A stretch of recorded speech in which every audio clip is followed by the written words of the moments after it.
Welcome back to the channel and welcome back to another edition of The Fan Show. My name is Chris Cowlin and I'll be speaking to a number of Tottenham Hotspur fans today, getting a real feel and flavour on how everyone is feeling ahead of the 2025-2026 Premier League campaign, which of course starts for Tottenham on Saturday at the Tottenham Hotspur Stadium against newly promoted Burnley. Now, we're live on YouTube, we're live on X, we're live on Facebook. Now, if you'd like to join us on a fan show in the future, please do send me an email. It is tottenhamfanchris@gmail.com. Now, on these shows, I absolutely love them because we engage with fans, you know, Tottenham Hotspur fans from all around the world, and I never ever know what's coming. There's no script on these fan shows. It is about what you want to talk about. So if you'd like to get involved, please do get in touch. And let's go to the very first guest. I'm going to go to channel regular, Craig Dearman. Craig, it's been a while. How are you? It certainly has, yes. Enjoying summer, keeping a close eye, of course, on the transfer window and everything else. But it's starting again tomorrow. It's good to be back. It really is. So, yeah, really looking forward to it. Really am. Craig, let's get your thoughts, first of all, on pre-season as a whole. Of course, it started with, you know, draws against, well, a win against Reading. Then, of course, the draw against Wickham, the 0-0 against Luton. Then we went to Hong Kong. We beat Arsenal there. Really good performance. And then the 1-1, Newcastle, Son leaving. That seems like a long time ago now. And then, of course, the Bayern Munich game last week, losing 4-0. It could have been 10 or 12, in all honesty. And then Thomas Frank really shored things up on Wednesday against PSG. Very, very unlucky not to lift the Super Cup. Took them all the way to penalties. Sadly, we lost on penalties. But now going into the new season under Thomas Frank, how are you feeling? Yeah, it's been a bit of a mixed bag, isn't it, really, the pre-season? It's not, you know, I'm not surprised by that, to be honest, with, you know, players leaving and everything else. A lot going on. Players trying to get used to a new way of playing and getting new players bedding in. So there's been a hell of a lot going on. So, yeah, it shouldn't be surprising that there's been of a mixed bag. I was a bit concerned when we played Bayern. They tore us apart. And as you say, it could have been a cricket score. Yeah. Performance against PSG was very good for 75 minutes. Some people were saying, and I do get this to a degree, that PSG had only been back a week, they had 3 weeks off. Was that us playing well? Was that PSG not quite at the races? It was probably a little bit of both, but to be fair, I think we handled the game exceptionally well for long periods of time, and looked more organised than we had done in a very long time, actually. So there's going to be bumps in the road. But all in all, pre-season's not been too bad. It hasn't been a disaster, that's for sure, but it's not been magnificent. So, you know, it's probably grounded us all a bit, and but it provides me with a bit of hope going into the new season, especially if we can get more signings over the line, and that's key for me, trying to get these signings in. I've got to say, Craig, I don't think I've ever seen a manager, particularly in recent years and seasons, to run around so much, talk to the players so much during training sessions. Let's talk a little bit about Thomas Frank, because I know you weren't overly keen when Thomas Frank came in, but the communication, the coaching from him with this squad of players. Of course, he's made Christian Romero captain. I don't think that was any surprise to anyone. But as you mentioned there about transfers, you know, we've seen so many different types of managers come in, particularly win-now managers in Conte and Jose Mourinho. Now, we've got a really good coach here in Thomas Frank. And again, it just screams out of back the manager and we might achieve something really good, because I don't think a lot of people expected us to go toe-to-toe with PSG. I know you've mentioned there about they were only back training for 6 days, but when you're a quality footballer, you don't lose it just over the summer in 4 weeks, you know, going on holiday. You're still an exceptional footballer. The fitness might not have been at 100%. It might have been at 70, 80%, but they're still quality footballers. You knew that they had so much quality because most of them are Ballon d'Or nominees. But, you know, going back to the transfer window, you and I are big fans of Eze. We probably have spoken about Eze every week for the last couple of years. Do you think it's going to finally get over the line? Because the Independent are stating at the moment that Spurs are £7 million adrift of what Crystal Palace want. If it is the case of £7 million, I know everyone would probably be shouting at this stream right now and saying, pay it, pay it. Yeah, it's a Beyonce concert. Let's face it; it probably makes more in one concert than that. To be fair, just going back to PSG, I remember you're dead right in what you said. The Ballon d'Or winners and blah blah blah. I remember when I used to go back after pre-season, and it was absolute hell, But then again, I'd been out drinking most of the summer. I'm sure these players hadn't indulged in beer and all the stuff I used to do. Look, it's a negotiation, right? Any transfer, the Eze thing. £7 million short. Nobody knows that 100% for sure. People say just pay it. It's a negotiation. They'll probably meet somewhere in the middle. 3 million either way. I don't know. I mean, we say, "I'll pay it, pay it." It's £1 million. It's a hell of a lot of money. Now, some people would say that's not much to Spurs, and they're dead right. Absolutely. Ultimately, Spurs need to do whatever they need to do to get this signing over the line, because who knows? This. What worries me, Chris, is, as far as we're led to believe, the release fee expires at midnight, and that's 68 million as far as we know, correct? So after that, and I said this in a video earlier, Crystal Palace could, but that's gone. You can't just go and say, here's 68 million pound, we want the player. Palace could want 70 million, 80 million. That trigger has passed then. So I would hope they've got till midnight tonight to thrash that out, because if this goes on till tomorrow, that's what worries me. But 100% we need Eberechi Eze. Very interesting how this has come about, with Arsenal kind of distancing themselves probably for the last 3 or 4 weeks, because I thought it was a sure thing he's going to Arsenal, and then it cooled a bit. So very interesting we've gone in now. Would we have gone in if it weren't for the injury for Maddison? I'm not so sure. But I don't care. I want Eze. I want him over the line. I want it done over the next 24 hours.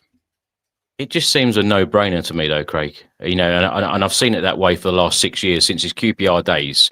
I've been a huge fan of Eze, and apparently Spurs didn't want to pay the money back, in 2019. For the last 6 years, we've been linked with him for most transfer windows. I can't tell you how many times I've mentioned his name in the last 6 years on all of these 60-second updates and Tottenham news updates, etc., and these podcasts that we record. But it just seems like a no-brainer. They seem to want to go after players with Premier League experience. They wanted a number 10 at the start of the window.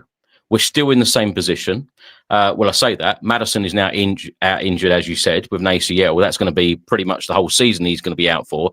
We don't know when Kulusevski is back, although we think it's going to be the next couple of months. I'm a little bit baffled. It's like, you've got the player there. Yeah. He obviously is of Champions League quality. He should be, no disrespect to Crystal Palace, but he should be, I know they're in Europe this season, but surely it's got to be done. Sure. And I tell you what, I feel like the fan base will be so disappointed, even more disappointed than some of these others that we haven't got over the line in previous years, if this one does not get done. Oh, massively. And you hit the nail on the head there. Champions League quality. I mean, we've discussed many, many times on this channel about when was the last player that really got you excited coming in. And, Jurgen Klinsmann's been mentioned. All right, You could sling in Rafael van der Vaart, even Berbatov. But Berbatov, even back then, wasn't really a household name, was he? Van der Vaart kind of was. But, when we signed Jurgen Klinsmann, I remember that. That's kind of, I'm not saying Eberechi Eze is of Jurgen Klinsmann's quality, but he's up there. He's getting up there for me. And it would, the main thing would be that Eberechi Eze would be a statement. Now imagine if we get Eze and the lad from Slovenia, I always forget his name for some reason, and then you've got him, those two, Kudus and Solanke up front. That front four would rival anybody in the Premier League. I'm sorry. And it would really get us on a good footing. Now, combined with Bentancur, Paulinho, and our normal back four and goalkeeper, that's not bad. But we still need strengthening in certain areas of that squad. We all saw that, the drop off against PSG. Paulinho couldn't carry on anymore. He was probably in the red zone, I think they like to call Yeah. it. So we're still a bit behind there with other signings, but please, Tottenham, get these 2 signings over the line, and especially Eze, because as you say, Eze is such a Spurs player.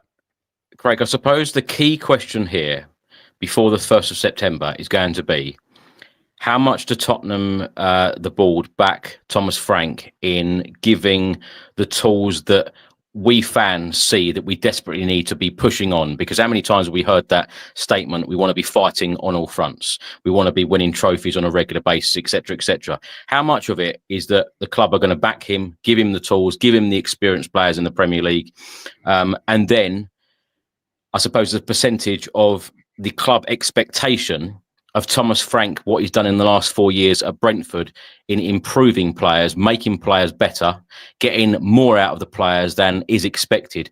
How much, if I was to ask you in percentage terms, is it 50-50? Is it more than 50% of them expecting to get more out of the players that we've currently got? It's a different way of playing. Thomas Frank's a completely different coach to Ange, right? But it's probably, it has to be for me higher than that. I mean, there's only so much coaching you can give a player. This is what I believe.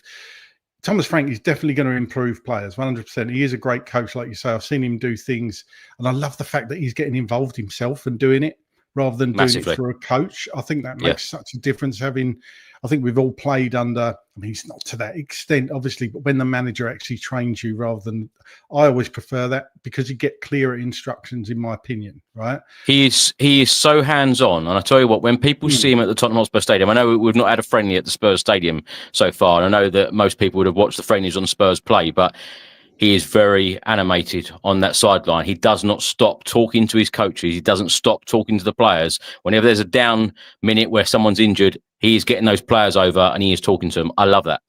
Yeah, absolutely. I would personally say 60% has got to be coming from the club, right? Because it's fair enough Daniel Levy turning around and saying we want to compete on all fronts. Well, you need to give the manager the tools. We can't compete on all fronts with the current squad. Yeah, we just can't. So we need improvements and we need them fast. I mean, the Premier League, starts tonight. In fact, obviously tomorrow for us. So we've got 2 or 3 weeks left in the transfer window. They really need to get cracking on it and just back the manager, because he's going to be set up to fail if he's not backed. That's bottom line. We all know that. So him saying that Daniel Levy's what was the phrase he used, working day and night at the moment to get transfers in? You can't ask for more than that. But we want the transfers in, Daniel. We want these transfers done. And it's going to get to a point, I think, where if Palace are playing hardball and saying, up till midnight again tonight, I'll say it again. If they're sticking fast, then we've got to pay the money and get the player in. I'm sorry. Got to be done. So would you expect Eze playing for Crystal Palace on Saturday? Do you know what? That's really interesting because somebody said, I read online that he's in their squad. He's been named in their squad. I don't know how that person would know that, but it will be interesting. Well, I mean, look, we should know. You would hope we would know by midnight tonight. But it's business as usual. Why wouldn't he be in their squad? Well, he should be. But how many times do we see players, like Isak, for one example, or I can't think of a player off the top of my head, but how often does that happen where a player's withdrawn out of the squad? Interesting. And interesting with Pep saying that Savinho was injured. He didn't even mention that until the Spurs topic came up. So that was really interesting. And one thing I would say, and I hope this isn't right, some AI computer predicted the Premier League table at the end of the season, and we were something like 14th, 15th or something like that. Seriously. Wow. So I hope that's wrong. Yeah. Craig, thank you so much for joining us. As you know, I've got a lot of people to talk to. I was half expecting a text saying, "What are you doing this evening?" To be honest with you, but that's fine. No, I thought I won't do that to you. So don't worry, You'll be back very, very soon. You're on the channel every day anyway, so people see enough of you and me. I'm sure they see enough of me. Yeah, some people say that. Yeah. Craig, have a good weekend. I'll speak to you soon. Have a good show, Chris, and thanks everybody for all the support and everything. I see loads of people in the waiting room, so I'll give you a talk. I'll give you a say now. I'll go. See you later, everyone. Thank you, mate. Bye. Bye. Right, we're now going to go to Gary. Gary, hello. Thanks for joining us. How are you? Yeah, I'm good, Chris. Thanks. How are you? Very good, very good. I feel very refreshed. I can't wait for the Premier League campaign to start. I would like some more signings through the door. So, to see Thomas Frank really backed and, us, I want to feel the excitement of being able to fight on all fronts, because that Champions League campaign, it does worry me a little bit to think that, when you can come up against some of the really, really good sides. I know it was a good performance against PSG the other night, and I've no doubt that Thomas Frank and a lot of people at Tottenham at the moment is thinking, well, we can compete against anyone, but it's not sustainable to be using the same squad throughout the whole of the campaign. We knew that from last season under Ange with injuries. I feel like we need a lot more depth. Are you confident that we're going to get that depth for Thomas Frank before the 1st of September? I am, for a change, for the first time, excuse me, in a long time, I am. I think the club have realised. I mean, I spoke to Craig. We did the fan show 3 or 4 weeks ago, whenever it was, and I actually said to Craig, this all for me I'll switch completely. I've always been Daniel Levy in. Just wait for the comments. But because I think he has done a lot for the club over the years. I know we haven't won the trophies that we want to, but he's turned us into this brand now where we can really compete. But he's now got to show that ambition. Talk is cheap. That's all he's done over the years, is talk. I know we've spent the money, but we now need to spend it on the correct players. And it seems that they're looking at the correct players now. I also said to Craig that it really frustrates me. I mean, you're hearing that, let's hope Arsenal don't jump in on the Eze deal and all that. Who cares if they do? At the end of the day, we should be going for the sort of players that Arsenal, City, Liverpool are going for. If we want to compete, they're the players we need to be going for. At the end of the day, that's how I see it. And we shouldn't be afraid. At the end of the day, if you don't buy the ticket, you don't win. You've got to go up against these teams. Otherwise, we end up in the situation we've been in for the last 20 odd years. We're not competing for the right players. Gary, Savinho and Eze, are they the right players for you? Absolutely. Eze, like you yourself and Craig just said, we've wanted him, we've been interested in him, we've been in for him, we haven't been in for him for the last 5 or 6 years. He's a fantastic player, and also Savinho, again, his ceiling is through the roof. It literally is. I think the Eze deal is easier than the Savinho deal, personally. Like you just said, just go in, trigger the release calls. I know we're talking several £1 million, which is a lot of money, let's be honest, and it's got to be right for both clubs. But ultimately, if you want the player, just go in and get him. I don't normally say that, but about Eze, I will. It doesn't. I know it's easy for me to say, but it doesn't feel that much of a risk for Eze, because you know exactly what you're getting. And, let's be fair and honest about it. He tore us apart at the end of last season at the Tottenham Hotspur Stadium, Eze did. Yeah, single-handedly, literally. He's a fantastic player. He can do everything. He's what I call an all-round player.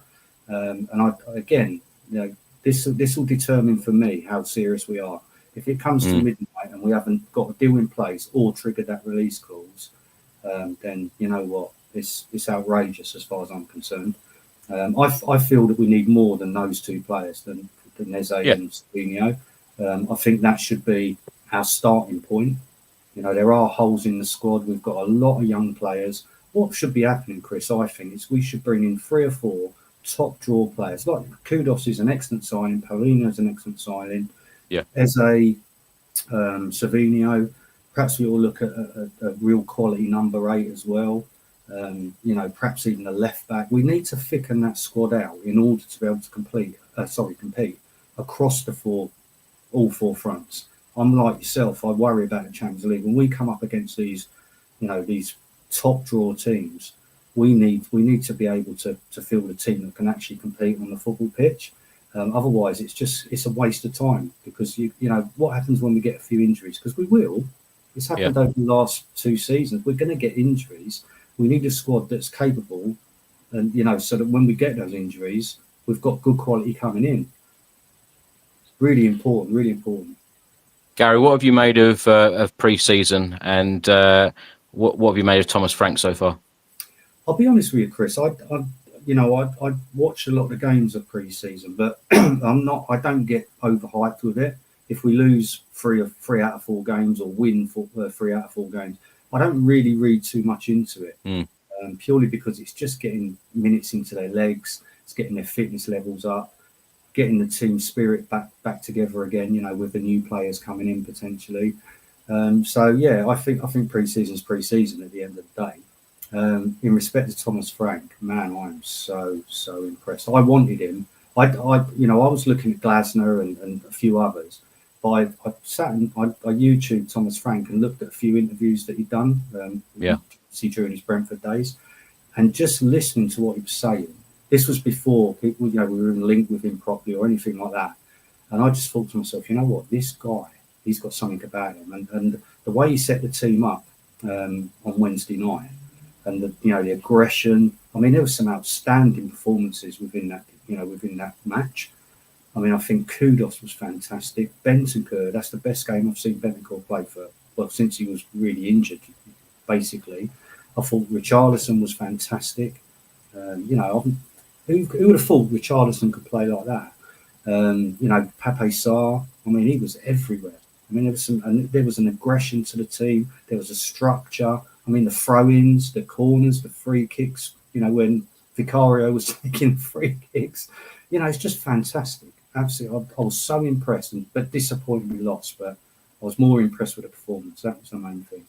It definitely seems, Gary, that the set pieces are going to be a big thing for Thomas Frank's Tottenham this coming season, both defensively and more so attacking. Do you worry about us, our creativity going forward from open play? Because, the 2 training sessions that I watched in Hong Kong and South Korea, we'd only scored 1 goal. And this is when Thomas Frank literally, put 11 against 11, playing a full pitch. They were playing a training game. And the first one in Hong Kong finished 0-0. And under Ange, they'd be finishing like 12-12.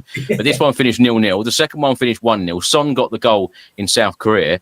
And my thoughts about those 2 training sessions, although I loved watching Thomas Frank, and I said this to Craig earlier, him running around, him communicating with the players. And it's not only him, all of the coaches are on the players as well. And it's like the players are not getting a minute to do anything wrong, because they've got every single coach coming over saying, do this, do that. And the communication is just second to none. But the creativity, but particularly that we haven't got Kulusevski at the moment. Maddison, it looks like, is out for the majority of the season. Spurs are after number 10 at the start of the window. We're still in that position. You mentioned Richarlison. He had a couple of chances in that training session, quite easy chances, if I'm honest, and he put one over and he put one wide, which are a little frustrating because I want to see Richarlison hitting the back of the net. Can Richarlison step up this season in that final third area? Is Dominic Solanke going to score more goals, would you expect? Or would you expect, and do you want and require another striker? I think it's imperative that we get these creative players in, the likes of, it wouldn't even have to be a Savinho or even an Eze, but we need that ilk of player that can create chances for Solanke and Richarlison. I think in terms of Richarlison, he needs to stay fit. I know it's obvious to say it, but he needs, you remember, was it last season or season before where he scored sort of 9 in 10 or 10 in 11 games, whatever it was. So, he can go on a purple patch. And if you then top that or dovetail that with Solanke adding more goals than he did last season, I think we didn't play to Solanke's strengths last season. He was running around like a Nicholas chicken a lot of the time, working hard for the team, but ultimately you just want him in that, in that area, didn't you? You want him inside the penalty area, sniffing out, poaching. I don't know. I think we need another striker. Personally, even if we keep Richie. If we keep Richie, obviously we're going to keep Solanke. I still feel we need another striker because Richarlison's injury record is woeful, without putting too fine a point on it. Solanke's been injured. He was never injured for Bournemouth. All of a sudden, he's getting these little freak injuries. He's going to take a little while now to get up to match fitness because he hasn't had a pre-season, has he? So, personally, I think we need another striker. I think we need number 8, and I think we need potentially a left back. I just want to say, Chris, sorry to go off piece a little bit. You go on. I just wanted to mention about Matthias Tell. Yeah. I think, I'm sorry, I'm going to speak out of turn. I think it's disgraceful the way that he's been treated since he joined the club permanently. It makes me ashamed to be a Tottenham fan. Genuinely, it really does. I understand you're going to get the minority of idiots, but I mean, to racially abuse him online, he's a 19-year-old young man that's come into the club. He's a high-profile player purely because he played for Bayern Munich. If he played for some random team that we never heard of, it would be a completely different scenario. But because he's come from Bayern Munich, there's a certain perception that he should be this ready-made, finished article. He's a young man, full of enthusiasm, obviously got talent, and I love his attitude. I really love his attitude. But the way he's going to be, I'll tell you what, I'm lost for words, Chris. Lost for words. It's just well said, Gary. It is unacceptable. No, not at all. Everyone is welcome to come on this channel. I don't need to ask the questions, by the way. So any other guests coming on, you talk about what you want to talk about, or I'll just ask you the questions. That's no problem. But Gary, completely unacceptable. Any online abuse, particularly racial abuse, is unacceptable. And I'm glad you mentioned Matisse Tell, because in the training session in South Korea, I must say he is probably the player that impressed me the most in that training session, because set pieces. And I do find it a little bit frustrating that I saw him play a training session really, really well. But we don't seem to see it in games, and I want to see it in games. But like you just mentioned as well, he's 19. He's learning. He's a young player. The amount of energy that he's got, and he wants to do well. He's such a hard-working player. I'm sure it will come. I've seen glimpses, but I feel like the frustration a lot of the time from the Spurs fan base is that we've signed an up-and-coming player rather than a ready-made player. But of course, no abuse is ever acceptable online. I feel like a lot of people are abused online, and it's unacceptable. And the social media companies definitely need to, at some point do something down the line. They've been talking about this for years. Many well-known people, celebrities, whoever online, they get a lot of abuse, and it is just simply not on. And they must do something about that in the near future. Gary, before you go, give us a score prediction for the Burnley game. 3-1. 3-1. Yeah, 3-1. Let's hope the Spurs get off to a winning start. Gary, thanks so much, and we'll get you on the podcast again very soon. Look forward to it. Thanks very much, Chris. Cheers. Speak to you soon. Bye-bye. Right, we're now going to go to Reece. Reece, how are you? I'm very well, Chris. How are you? Yeah, very good. How are you feeling right now as a Spurs fan going into the new season?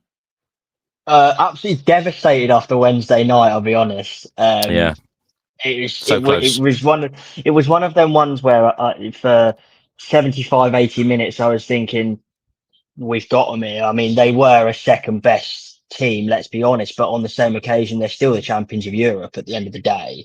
Yeah. And whether they've had a week off or whether they've got, 5 weeks off or they've just come back, they are still a quality team. So I think the fact that we took them that far, I think we can't discredit that, but I think it's also really devastating at the complete capitulation that we received. I think from about 75 minutes onwards, you could see that we were inviting pressure. You could see that we were tired. The legs were going. And as soon as one goal went in, it was always going to go to penalties. They were always going to get a second unless we got a third. And I think that was, you see it a lot in games, especially last season against Brighton. We were 2-0 up, invited pressure. We lost 3-2, and I think that's my concern, is a sense that when we pulled out Polinia and put on Archie Gray, because the speed of the game and the way that Spurs are playing at that moment in time was so direct and so quick, I don't think he was quite caught up. And I think we got caught out a little bit from that. So I am happy. I must admit, and I will be honest, I've not watched many Spurs pre-season games because they don't really excite me that much. There's loads of different things that change during, we could have one team 45 minutes and another team another 45 minutes. You can't really gauge a squad initially until the first Premier League game of the season. But then we go and play Bayern Munich and we get rattled 4-0.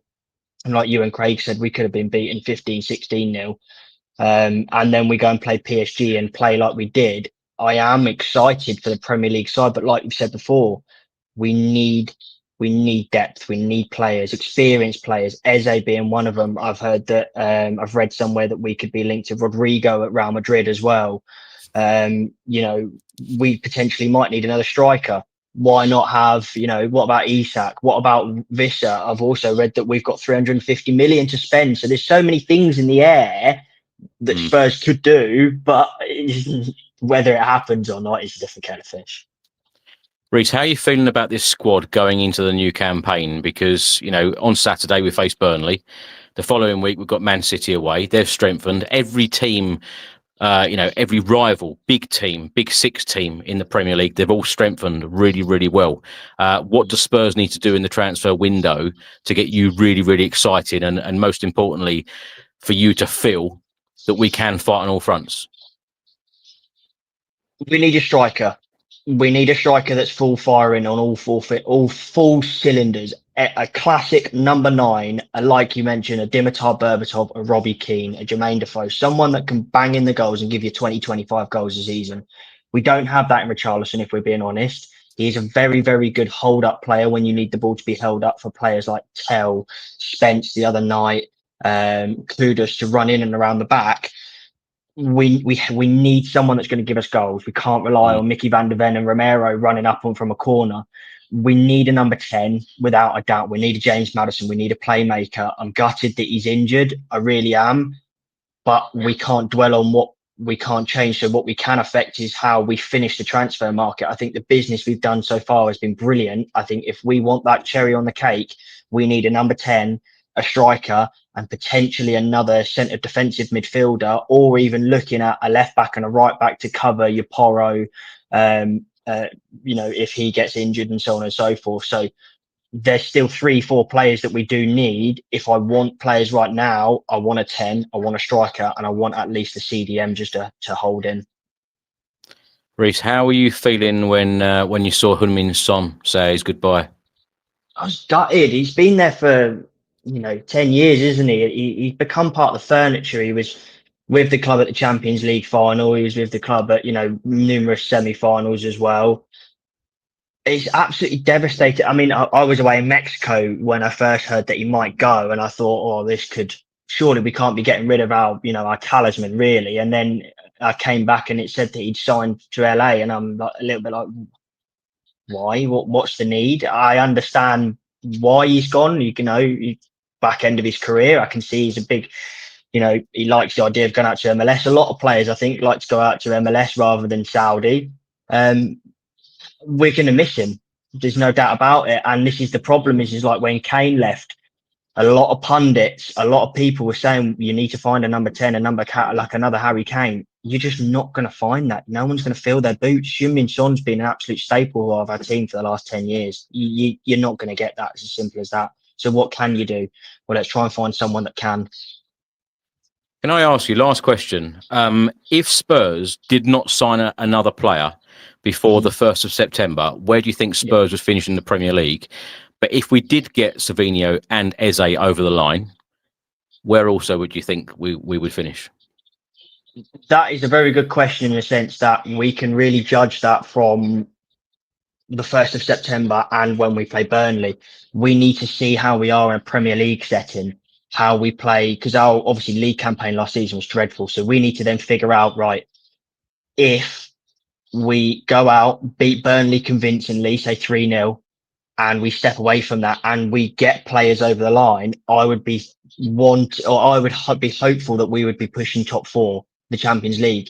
If we don't get these signings over the line and it's a bit of a meh performance at Burnley, who are, again, we should convincingly beat, again, I can't. It's difficult because that supercomputer where it said we finished 14th, I wouldn't put that out either, if I'm honest. Don't I listen really to wouldn't. Ever the happy man, Craig, isn't he? I'm not listening to AI. I'm not listening to an AI table telling me that Spurs are going to be finishing 14th. No, not having it. Mid-table, I think, if we don't get the players over the line. If we do, we could be unstoppable. We really, really could. Yeah. Reece, thanks so much for joining us. Hopefully we can talk to you again very soon. Absolutely. Chris, you take care. All the best. Cheers. Thank you. Right, we're now going to go to Tim. Tim, how are you? Hi, mate. I'm all right. It's a lovely sunny day here by the seaside. It's sunny, isn't it? It's lovely weather.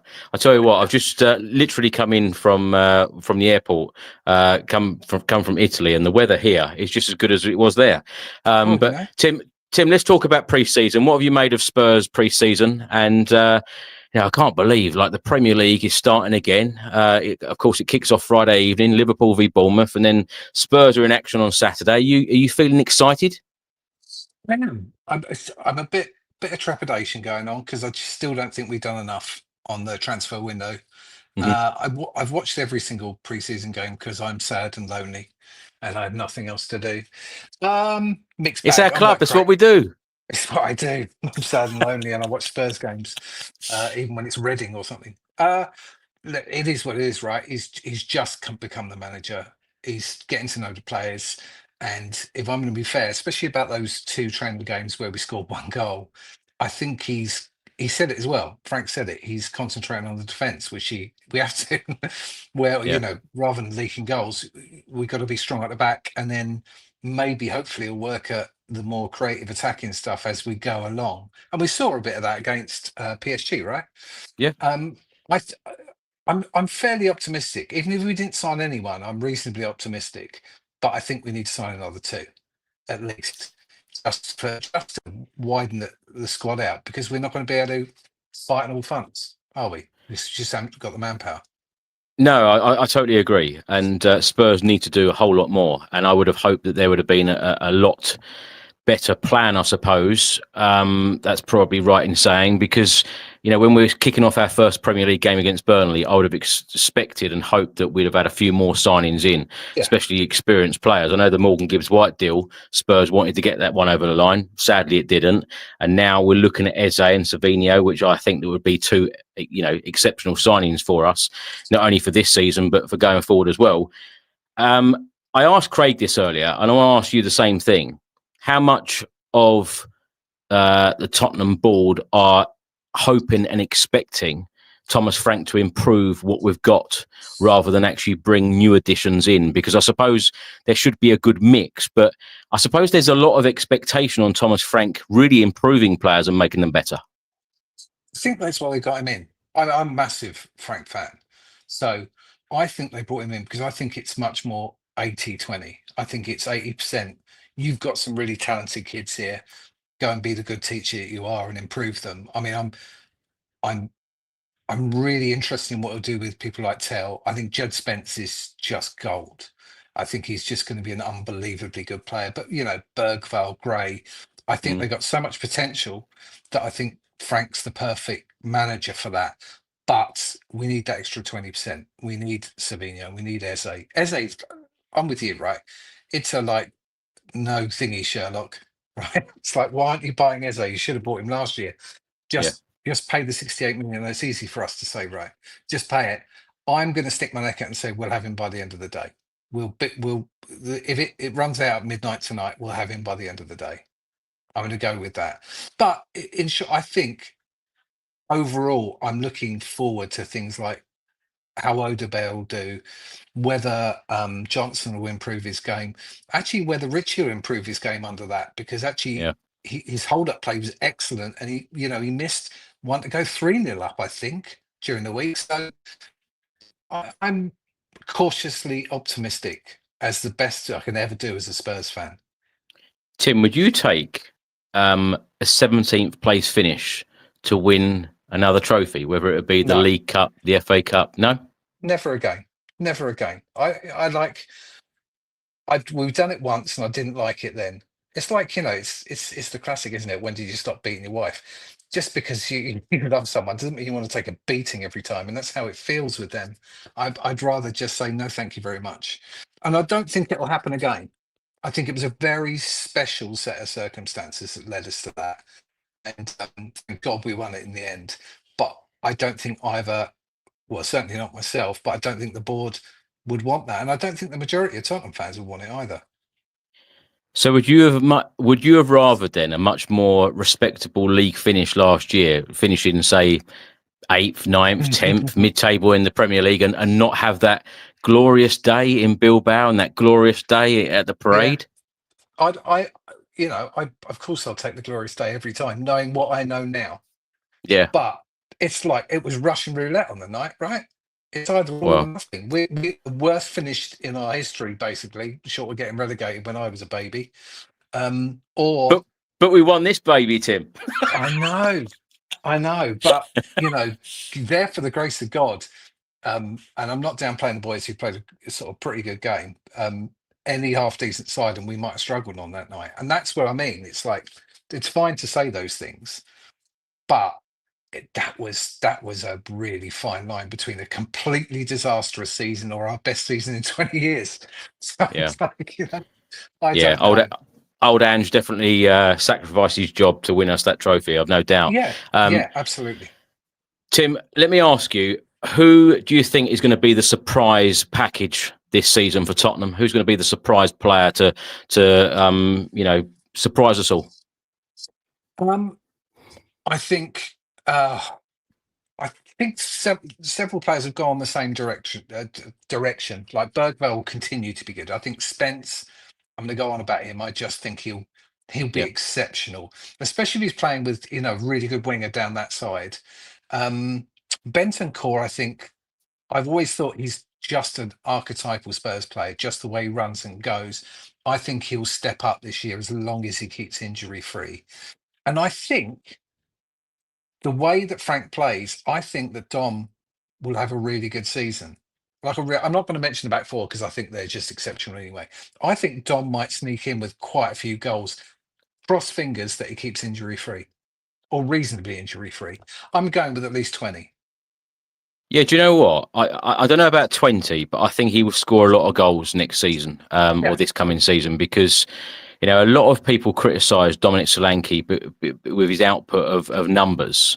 I've never been really bothered about numbers because if someone is doing a job, and Dominic Solanke was certainly doing a job for Ange Postecoglou, he was doing exactly what he was told. But I think that he is going to get in very different positions under Thomas Frank. Totally, because if you saw a lot of the time, he was running in as a decoy for someone coming in to hit it, and that's fine. But with these long throws, which are just hysterically good, by the way, I'm just wondering he'll do it when Danso doesn't play. Just interested, and the much more crossing into the box. I reckon he's going to get. I reckon he's going to get a bucket for as long as he keeps reasonably fit. I'm going for 20. Call me out at the end of the season, Chris, but I'm going for 20. Question. Okay. Apparently, we're linked to Hincapie from Leverkusen, like strongly linked to him as a central defender. Any thoughts? We've been here before. We've been here before with all of these players. And it's funny because, like I mentioned earlier, when I do these updates, sometimes I'm like, yeah, we're here again. So when we're in actual concrete talks, then, let's take it seriously. But I feel like a lot of time, and this is no disrespect to journalists, I feel like a lot of the time that we just go around in circles with with some of these links. I do. And also, surprising, I mean, I suppose we do need to strengthen the central, but that's not where we're desperate in need for stuff. We're desperate in need of at least one, probably two creative players, and central defence comes way down the list for me. And so I was surprised to see it that, oh my God, they're going to pay us something like 50 million quid for him, allegedly, possibly. And I'm thinking, no, really concentrate on two or three attacking players. I tell you, Tim, I don't know. I don't want to come across like I'm just banging on about Eze, but I have spoken about him, very, complimentary about him in the last couple of years, certainly. But I feel like he would really get the fan base excited, and I feel like that's what we need right now. We need a bit of excitement. We need a star player or two in this squad, in this team, and we need help for Thomas Frank to be fighting on all fronts because that is the words that the board, the manager, the CEO, that's what they've come out and said. We want to be fighting on all fronts, so we need that squad to do that. Tim, he ticks all the boxes. Absolutely. Thanks for that, though, mate. Last question. Score prediction, what you expecting on Saturday against Burnley? 3-0. We're going to close the door and hammer them. But safely hammer them, not really annihilate them, because, Scotty's a good boy, isn't he? So we can't do that. I think Yeah, that's an honest opinion. I think it'll be 3-0. I think Frank holds great stock in clean sheets and holding out, so I think we'll do that. Well, and I think it'll be a hard match for the first half, but we'll outrank them in the second half. Two very quick last ones. Will Burnley go down? Yeah. And who will win the Premier League? Not the guys down the road for definite. They won't even come second this time, just for laugh. I will say, I think really with their spending, it should be Liverpool. It really should be Liverpool. You can't rule out City ever, but I don't think they'll do it. I think it will be Liverpool, and Arsenal will just have a. Sorry, I used the words. I think they'll have a bit more of a disastrous season. I don't know why. I just could think it'd be quite funny. So yeah, Liverpool. I'll watch the game tonight and see how that goes. Yeah, no, hopefully it will be funny and they don't finish second or they will finish way down the table. Yeah, that'd be great. Yeah, 12th. That'll do, Tim. That'll do. Perfect answer. Have a great weekend, Tim. Speak to you soon. Yeah, and hopefully we'll see a really good victory tomorrow. Have a good one, mate. Thank you. Cheers. Right, we're now going to go to Jamie. Jamie, how are you? I'm all good, Chris. How you doing? So you've been on a lot of travel, so you must be knackered. My God, it feels like a long time. 3 weeks of seeing Tottenham in 4 different countries. I've enjoyed every minute, I must say. It'll be different when I get back to my day job next week on Monday. I'll be thinking, where's the football? Where's the training sessions? What am I doing? But yeah, what have you made of pre-season, Jamie? And what have you? How are you feeling ahead of this new campaign? I don't take too much notice of pre-season, if I'm honest. I remember a few years ago when Ramos was a manager, and I think we battered Roma and a couple of other. We was beating everyone, and then we went and got 2 points from 8 games. So I try not to take it too seriously. But the other game the other night, I thought we were really good. Like for 75 minutes, I was actually quite proud of them. I couldn't fault it. The depth has let us down again, I think the subs cost us. I can't really blame the manager for that. I thought he set us up as well as we could, and he's a proper coach, you can tell you that. But yeah, I'm quietly confident about this season. When Frank first got the job, I wasn't sure. I was a bit. The more I was going to ask that. Sorry to interrupt. So you've been on a lot of fan shows with us, and you were very critical of Ange Postecoglou, the way that he set up in certain games. So Thomas Frank, I believe, is going to make Spurs a very different opponent. We're going to be very difficult to beat. We're going to be hard to break down. But then when you saw that Bayern Munich game, I don't know whether you watched that, they could have scored an absolute hatful, but he did learn a lot of lessons then going into that PSG game, and he played a very, very different way.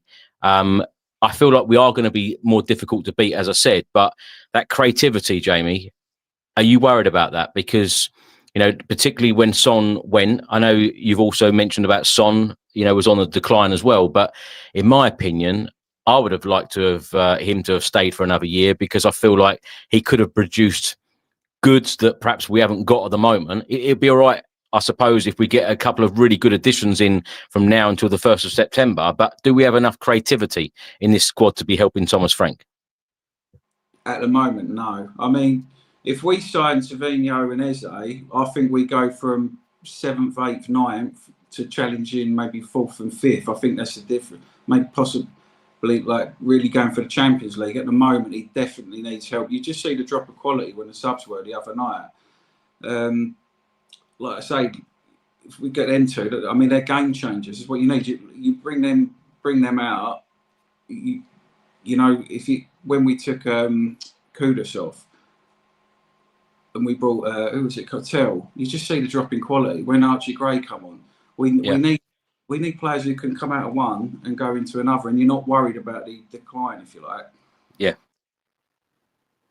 When Spurs fans are thinking about finishing 4th or 5th, I don't want to be negative here, but who are we finishing above? Because some of these teams have really strengthened in this transfer market. It's been a really, really big transfer window for a lot of clubs, particularly the top clubs. Even when you think about Manchester United, how poorly they finished in the Premier League, very similar to us. They've gone out and spent a lot of money on really, really decent players. Liverpool, forget it. I think they're probably going to win it, if I'm honest. I don't like to say it, but the lot up the road, I think probably second and third with City. Chelsea could be the dark horses fourth.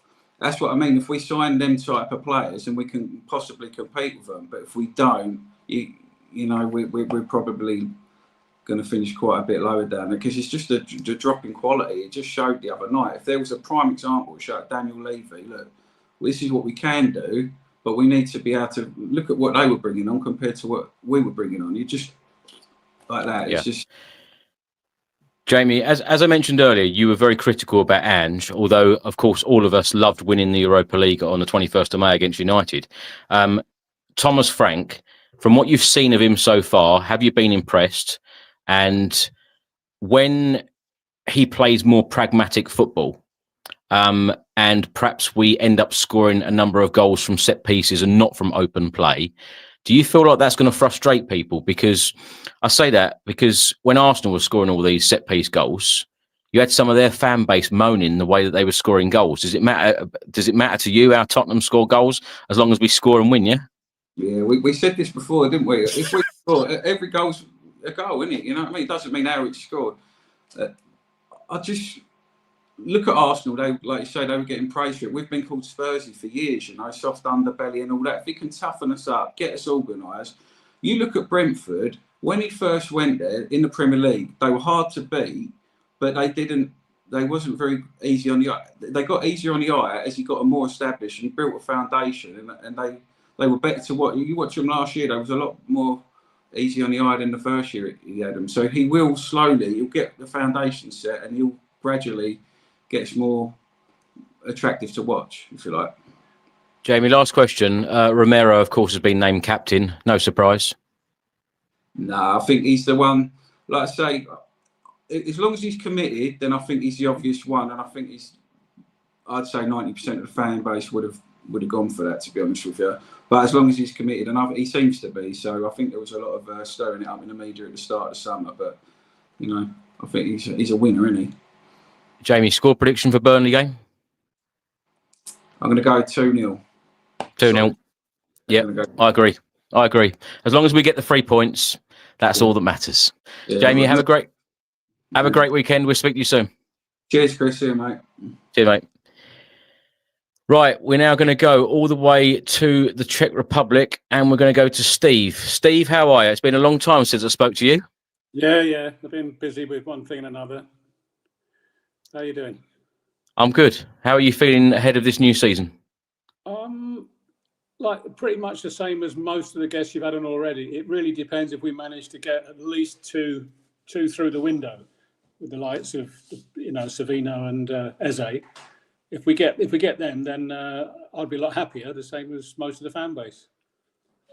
It's funny, Steve, isn't it? Because if you've been listening to this, you know, in nearly the hour that we've been recording, everyone seems to be very positive about the new campaign. Everyone seems to be positive about Thomas Frank, but everyone is also saying exactly the same thing as we always are at this stage of, you know, the start of a Premier League campaign when there's a couple of weeks left of the transfer window. We're always saying we need a few more. Are we going to get those few more that we need? Well, it's a $64,000 question, but it's after what happened with He Who Shall Be Nameless, that didn't work out because I don't want to talk about that anymore. At the beginning of the transfer window, it really depends if we get them or not. You know, if we, I know we're always saying one or two more, but we haven't really strengthened enough, as again people have alluded to in that in the game midweek. We sort of just didn't have the depth of squad to finish it off, to finish, you know, the holdout, if you like. And that's going to play a huge part in how well we do in all competitions this season. So we definitely need, 2 to 4 new signings. There's still time. Yeah. But I get a bit hacked off with, you know, when we keep hearing about this and this rumour. The latest one is Dani Olmo from Barcelona, and then you get somebody else and somebody else. It's just a merry-go-round, and it's a bit. They're recycled rumours, Steve, from previous transfer windows. Yeah. So try and do these 60-second updates and try and put some real good solid facts in there rather than all these rumours. It's just it's hard sometimes. But let's wait and see. So. the season starts on Saturday against Burnley. Then, of course, we face Manchester City away.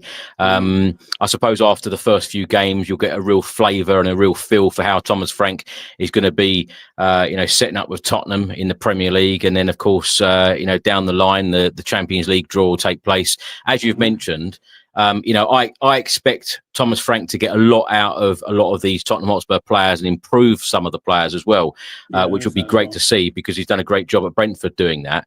But regarding the depth and the quality, it's not sustainable playing the same starting 11 or more or less the same starting 11 as we've seen. These top teams in Europe, they need virtually two different teams. Yeah, they do. You're absolutely right. We need a much bigger squad, much more depth of squad. Even in the Premier League, though, if you look at the likes of the teams that have been the tops lately over the last few years, which is obviously Liverpool and Manchester City, they've always had virtually two teams just to win the league, and then they go on to do reasonably well in the Champions League. Sometimes Liverpool actually won it, and City, go a long way because they have a depth of squad, and then also another cup. They have another cup final or something, where they use their lesser lights, if you want, which their lesser lights are players that we'd like to have, which was another rumour. I don't know if that's happening with their young midfielder. His name escapes me. The blonde lad we were supposed to be interested in, and that's all gone quiet now. His name escapes me. The Liverpool, plays for England. Harvey Elliott. Yeah, Harvey Elliott. We were linked for him, and he's just gone off the radar, and it's never ending this. But I'm looking forward to the new season. I've been a Spurs fan for a long, long time, so it's always exciting, a new season and a new manager. I was a big fan of Ange, as you know, till the end, and that's why I started going to the European games. I started to believe that we could win it, and eventually we did. So that was very, very nice. So, and the other night was extremely unlucky. That was heartbreaking for everyone involved. When we're in these cup finals like that, though, Steve, like the Super Cup the other day, when you're playing against, the Champions League winners, it's like this is where we want to be on a regular basis. We want to be in these cup finals. We want to be in that big conversation with these big, trophies. Surely, pushing on from winning the Europa League, surely it's an absolute must from the football club to back the manager and give him the squad to be fighting on all fronts, because we don't want to be sitting here as Spurs fans feeling really frustrated the fact that we feel like it's happened again. No, exactly. From the fans' point of view and the players, but also for the club itself, because it's a money-making business. And if he just invested, a few more millions than he's intending on, like these bids for Eze, what I've been hearing, it's a little bit embarrassing, and for Savino below what they want. To me, it doesn't make sense, because if you actually got those two players in now, got them bedded in, and we started in the Champions League, and we go on a really good run because these players are bedded in, they know the system as Frank's, allowed to progress, he's got a deeper squad. Well, the money will come in. As we know, every round of the Champions League brings more money in, and it increases your fan base, because they're not really, in inverted commas, true fans, but you're going to get more fans interested in the club because they do well in Europe. They could become better known, and we would do much better in other competitions as well. So it's a win-win. It doesn't always work, I know, if you pay a lot of money for players, as we know, but I think, and so someone has already mentioned, and yourself as well, this Eze transfer would really unite the fan base, because it's getting, a lot of the fans are getting really peed off because nothing's happening after last season. And Manchester United have for example, Manchester United, a lot of teams have done, but they were virtually in a similar position to us, weren't they? 16th, I think. They were in the same final as us. But look what they've done. Look who they've bought, and they got on with it. And we're still kind of floundering, which is what we've done virtually not every season, but quite often. It's been such a big transfer window, though, Steve, isn't it, for so many teams? They've really gone all out. Yeah, it is quite unbelievable. Liverpool, as we've mentioned as well, Chelsea went bananas. Arsenal, I think it's at least 5 players, 200 million they've spent. But I think, yeah, I mean, we're behind. We're definitely behind. And you've been asking people, where do I think we finish? And it really does depend on whether we get at least Eze and a couple of others, or Eze and Savino and even someone else, where I think we finish. If we get those two and another couple, then I would say fourth.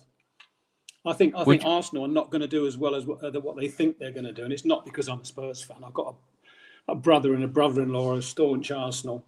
It's fans, so it's the fact I've seen them play, and I don't think the players are buying into Arteta's way of playing. The fans are really on edge with him. They're running out of patience. But it's a funny old business, isn't it? Really, if they've come second, and was it last couple of seasons? That's really good. It's in a tough league. Don't win a trophy for that. Don't win a trophy for that, though, Steve. No, exactly. Yeah, it's nice to say that. No, really, I don't think. I think I'm jumping the gun here. You haven't asked me yet, but I know you will. But I'll tell you, who I think will win the league this year. I hate them though. Chelsea. Do you? Yeah, I think Chelsea will. Yeah, they've really come on leaps and bounds. The way they destroyed. Consistency, I think, would be an issue for them. I can't see it. No, consistency. No, I mean, the Liverpool's always there, but it's good. These things change. They go in, highs and lows. Liverpool's the obvious choice. I think City will be as good as they normally are. I think it's going to be an interesting season. I really do, and hopefully, Steve, last question for you. Yeah. So while we've been on air recording this show, the Daily Mail stated that Roma have made contact to Tottenham about signing Yves Bissouma. Is it time for him to go? Oh, absolutely. That's just put a smile on my face and improved my weekend no end. Yeah, I obviously was a big fan when he arrived from Brighton, and he as we've spoken on various occasions, he's not really lived up to his ability or his the play we saw him when he was playing for Brighton. He had moments for us, and there was an incident with the laughing gas, whatever it was, and messing about. I know he's young, and then this recent thing of being late. I mean, he's so lucky that he's been given so many chances. If it was me personally, I used to manage in a different field. I mean, after one lateness, well, you're gone. One warning, and then if you do it again, you're gone. So I think he's been lenient with him. So I'd like to see Yves Bissouma go, definitely. It's one or two more, but he's in the front of the queue. So I've been pleasantly surprised with the tactics we used. If we can go back to that game, because I was very impressed, because we're using the big guys, which is what Frank was doing at Brentford, wasn't it? Using the height of their players in set pieces. Yeah, in set pieces. It is such a big part of Thomas Frank's game, set pieces. Yeah. So we look at the people we've got now. The people we've got. Danso, geezer from Fulham. God, I'm terrible with names tonight. And Romero can get up in the air, and Richie's good in the air. He played actually well. I mean, there's another one for me. He could go, Richie, but he had such a good game the other night. Yeah, I don't know. You never know. So Bissouma can go. Yeah, happy, good riddance. Steve, always great to talk to you. We'll talk to you again soon. Yeah, okay, Chris. Yeah, nice to talk to you. Have a good weekend. Good luck with everything. Yeah, good luck tomorrow. 1-0. Thank you. Tomorrow. 1-0. 1-0. I'll take 1-0. I'll take anything. 3 points. We've got to start the season with 3 points, no doubt. That's it, exactly. 3 points on the board. Cheers, Steve. Speak to you soon. Cheers now. Cheers. Right, we're now going to go to the USA. We're going to go to Darren. Darren, how are you? Good, Chris. How are you doing? Yes, very good. Very good, thank you. So how are you feeling ahead of this new season? Have Tottenham done enough in the transfer window? Do we need to do more? Does Thomas Frank need to be backed more? Well, I'll tell you what, the PSG game was a shot in the arm. Like I was not. I have to put my hands up and say I was one of the people who was fearful we were going to get absolutely spanked. So the fact that we took the game to PSG, I take a lot of positives from that game. But as other people have pointed out. I mean, the other key takeaway from that was the drop off with the subs, and that was the point at which we just couldn't compete with PSG. So yeah, we obviously need reinforcements. The fact that we've got these long-term injuries to Kulusevski and Madders, that's a real problem. Effectively, you might as well just kind of write those off. I don't know. I think the time frame is Christmas, is it? So that's that's a long time to go without those two. So we definitely need some players in for sure. Darren, going into this new season, do you feel excited? What word would you say you're feeling like going into this new Premier League campaign? Because I asked someone earlier, would you finish 17th? I think it was Tim. Would you finish 17th and to win another trophy again? I'm going to say no to that, because to me, that's not progress. Like, I want to see progress. I see the winning the trophy as a kind of a building block. It's something to build on. We've won a trophy. Now we've got to go that next step and be competing and win another trophy and sort of build on that success. So to win a trophy and finish 17th, to me, is sort of almost going backwards. I don't think that's good. So if we finish 16th and won a trophy, that's progress, isn't it? No, we got to get we got to be. That was a joke, by the way. I'm gonna get so many bad comments now. It was a joke. It was a joke. No, I took it as such. Don't worry. No, we've got to be pushing for European places. I mean, that's where we need. Ultimately, we want to be playing in the Champions League year in, year out. Honestly, my gut feeling is we are going to struggle. And you were just talking about this. I think it was Steve, or maybe earlier. Who do we finish above? It's really tight this season. There are a lot of good teams out there. A lot of teams are strengthened. I know we don't want to talk about it, but honestly, Chelsea are real dark horses. I don't know that they're going to win it, but they've gone under the radar, and they're World Club Cup winners. They're going to be a force. Obviously, Liverpool, Man City, you can never write them off. But then we haven't talked about the people kind of behind them, the Aston Villas, the Newcastles, and arguably, are we up there with them? I don't know, maybe.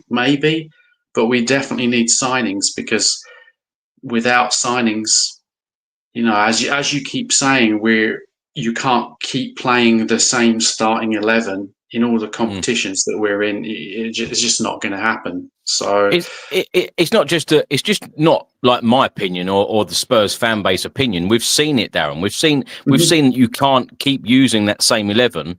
We saw that those players were absolutely shattered when we were playing in the Europa League under Ange last season. I know we had a lot of injuries, but the big teams in the big competitions, especially in the Champions League, all of them have depth. Yeah, I think. I think this is something that I've heard you say, and I absolutely agree with. You need, in the modern era, you need a starting 22. There is no starting 11. I mean, for years, for seasons, Man City have, when you can drop the likes of De Bruyne and Rodri, I mean, that's insane. But that's the level that you need to be at if you want to compete on all fronts, which, as we know, apparently we want to do that. So, yeah. Darren, from this current squad, who do you want to see more from? Who do you think Thomas Frank is going to get a lot more from? Who are you excited by this coming season? Well, I think Solanke, definitely. I mean, when he came to Spurs, I was excited. I know a lot of people were underwhelmed, like, Solanke, but he's a proven goal scorer. He's proven with Bournemouth he can score goals, and I thought that we're gonna create loads of chances for him. He's gonna be scoring a hatful, but it ended up, he was sort of just being a workhorse and making opportunities for other people. But I think under Thomas Frank, I want to see him in the box. I want to see him on the end of things. I want to see him having shots. and he really could be a difference maker. The problem is that right now, obviously, he's not up to speed. We saw that the other night. He's not really match fit, so that's a bit of a concern. I'm trying to think who else. I mean, in terms of your back four, they speak for themselves. I mean, I think we've got one of the best back four in the league potentially. I think it was Alice Talks Football said that we had the same number of points as Liverpool when our regular back four played last season. So that speaks for itself. Bentancur, he had a good game the other night. He's one who's really got to step up because he's experienced. It's the older players that have got to step up so that we can bring these younger players into the mix, but they're not like under pressure to perform. I'm trying to think who else. Obviously, Kudos. It seems like he's going to hit the ground running, so that's good. So yeah, I mean, it'll be interesting to see who our kind of leaders are, on the field. I think it's great that we've seen in the past couple of years, certainly us signing a lot of young and up and coming players. But then this transfer window, we've gone out and signed João Palhinha on loan from Bayern Munich for the season, 30-year-old. I believe that he is going to add, a lot of experience, and I feel like he's going to be a real warrior in that midfield for Tottenham. It's a good addition, Darren, isn't it? Yeah, I think it's a smart addition. He's obviously Premier League proven. He knows the league, you know what you're getting with him. There's no sort of surprises. He's going to give us that bite in midfield, so that we're not going to get just walked all over. I like it. I'm all for it. I think we could do with maybe even a couple of more of those, but I'm not too hopeful of that at this point. I would just be satisfied with Savinho and Eze. That would. Yeah, that, as somebody else mentioned earlier, those would be game changers. Anyone else you'd like?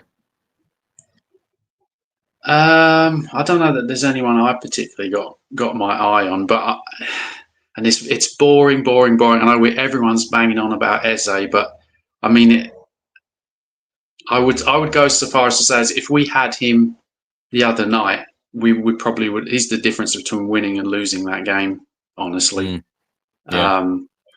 So it's so huge. I mean, that is a real statement signing. And we can talk about this till we're blue in the face. I think 99.9% of Spurs fans are in agreement on this one. Just get him in. He changes everything. So it's not just a case of that's not the name that just keeps cropping up and everyone's jumping on the bandwagon. He literally is a difference maker. Darren, last question for you. So we face Burnley on the opening day of our season, City away, and then Bournemouth at home. So then we go into the international break. So at that point, after 3 matches, how many points will Spurs have? Well, 9, obviously. No, I would hope we would. If that's the answer, that's the answer. I mean, it kind of should be. I think it should be. But and before the PSG game, I might have been a bit more hesitant. But now I'm like, there's no reason why we shouldn't. If we are truly supposed to be competing on all fronts, and the performance that we put in, and Thomas Frank has said, he knows the Burnleys of this world. We know how they're going to play. They're going to play a low block. They're going to be hard to break down. But that's where we're relying on Thomas Frank, where his coaching and his tactical nous are supposed to come into play and get us the results. So I think we do have to be aggressive and positive in our expectations and say, we want 9 points. And obviously, I think we've got Man City. I mean, we're kind of a bogey team from Man City. So yeah, true. I think though we are going to see a different Man City side to what we saw last season. I can't see them having a difficult spell under Pep again. I feel like they're going to win something next year again, and I feel like they're going to be a real force in the Premier League again. Of course, we've seen it for so many years. Darren, thanks so much for joining us. Great to talk to you as always, and we'll talk to you soon. Yeah, cheers, Chris. Take care. Cheers.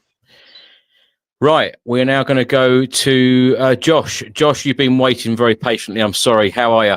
No, that's okay. Thanks for having me. I'm doing okay. How are you? Josh, where in the world are you?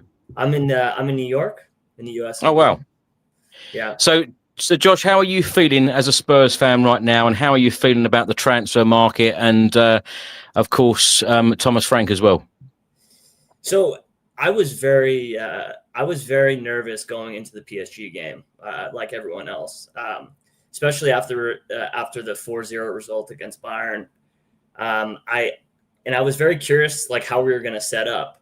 Right when the whistle blew, like 5 minutes in, 10 minutes in, I was relieved.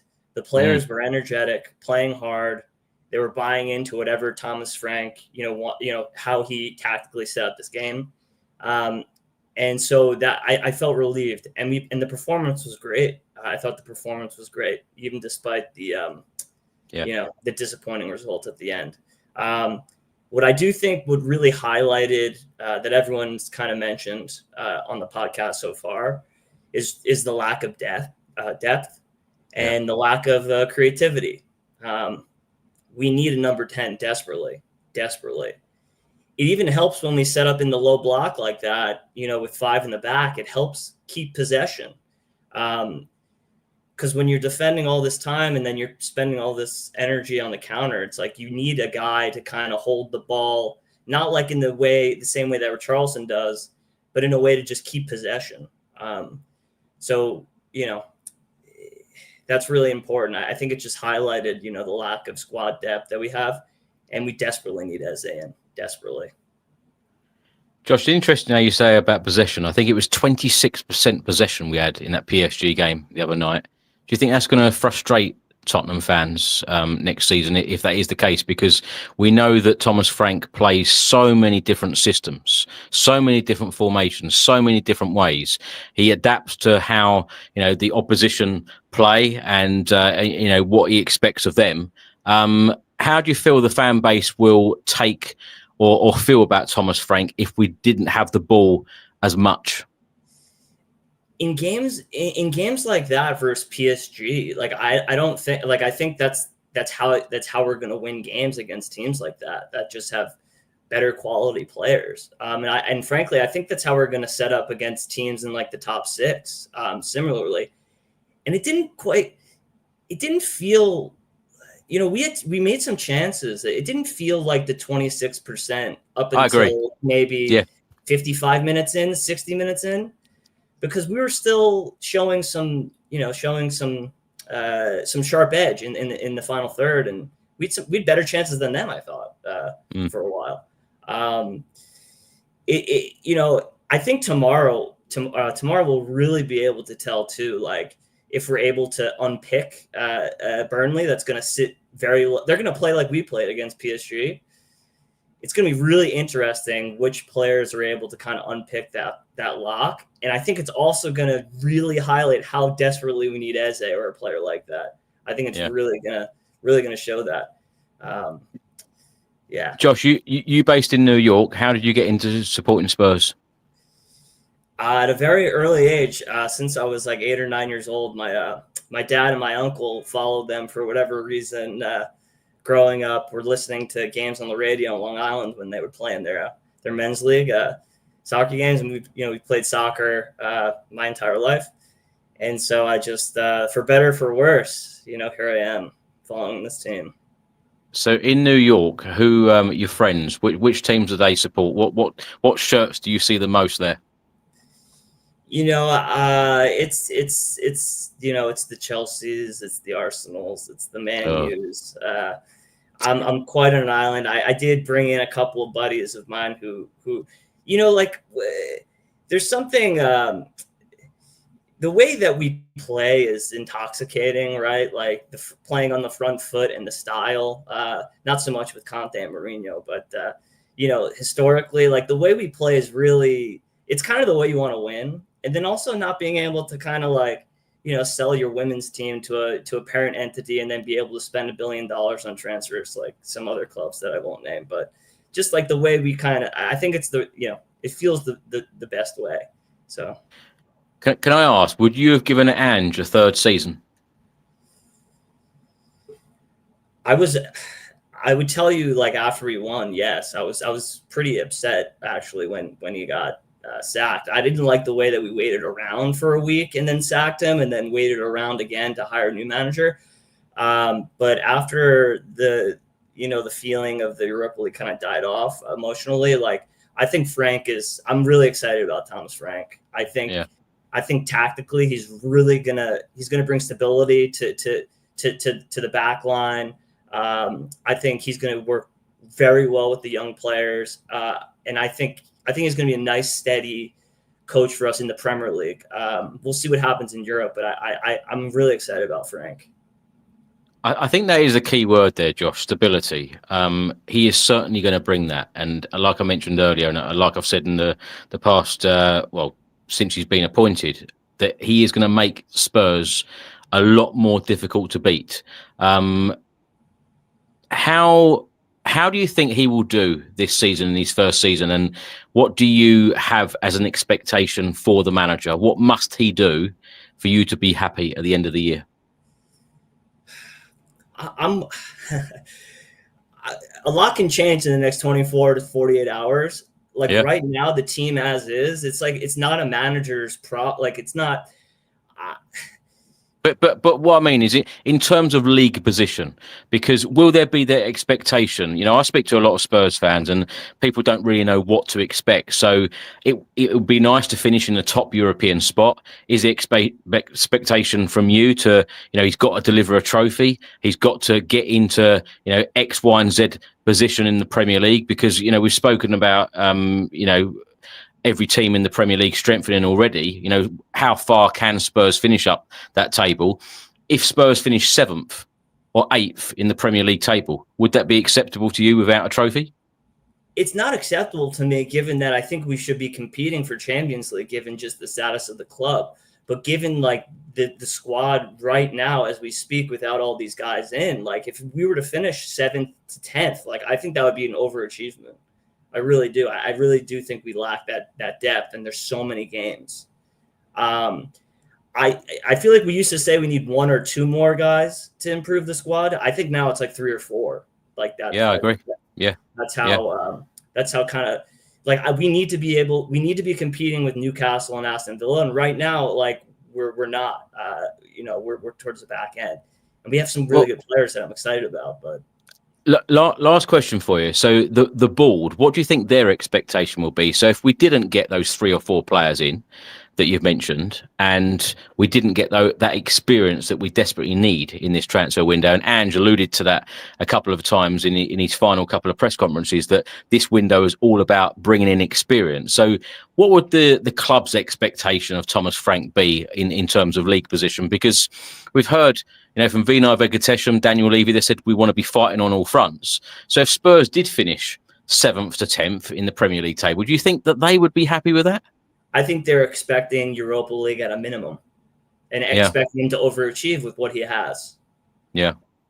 And find a gem with one of the young guys, just have a Bergvall become a $100 million player. Yeah. Which is unfair. Yeah. I feel like there's a lot to do to back the managers to certainly, it's such a big statement. We want to be fighting on all fronts. It is such a big statement. So, if Thomas Frank is to do that, then we need a whole lot more. Josh, you've been a great guest. Please come back on a future show, and we'll talk to you soon, I hope. Absolutely. Nice speaking with you. Cheers. Right, we're now going to go to Dennis. Dennis, how are you? Chris, how you doing? Very well, thank you. Good to hear. Nice to have you on again. How's your summer been, and what have you made of pre-season? Summer's all right. Went with my son to see the Reading game. As you know, it's a game of 2 hours because you get 11 players and then another 11. So you didn't see too much, but quite knocked the ball about nicely, and we were quite strong. But yeah, it was a pre-season game. End of story, Chris. Bayern Munich, as you've already alluded to, nowhere near the races there. The final, I thought for 75 minutes we played really, really well. Yeah.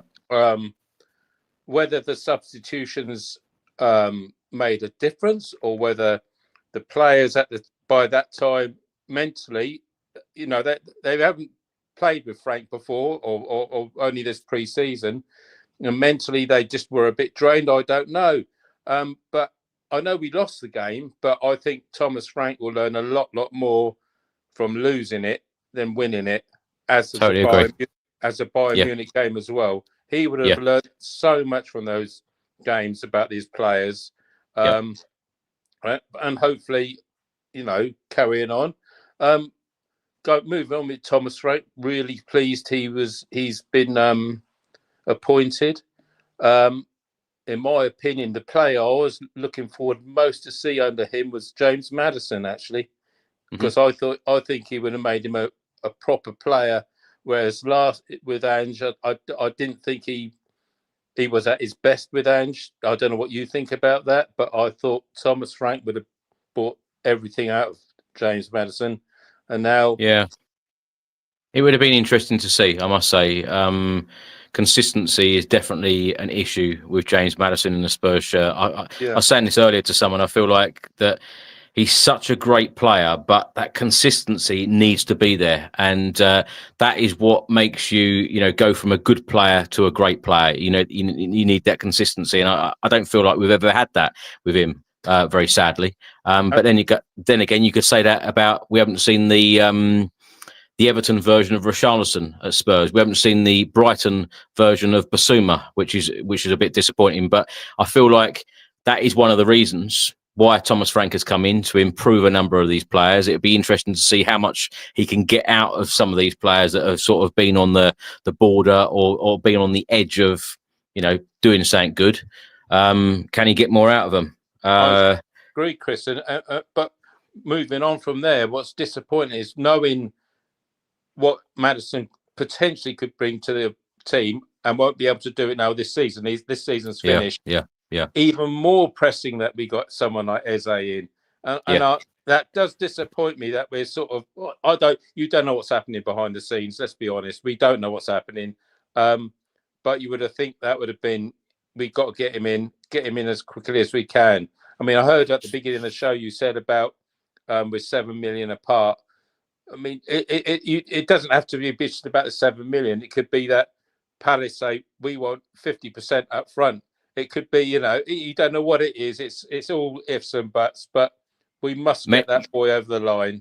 Many reliable journalists, though, Dennis, have said in the past that he has a release clause, £60 million plus the 8 million, so it's £68 million, and Spurs could pay it in 3 instalments. It does seem on paper, and I get exactly what you're saying about, you don't know what's happening in the background, but it does seem a very easy deal to be done.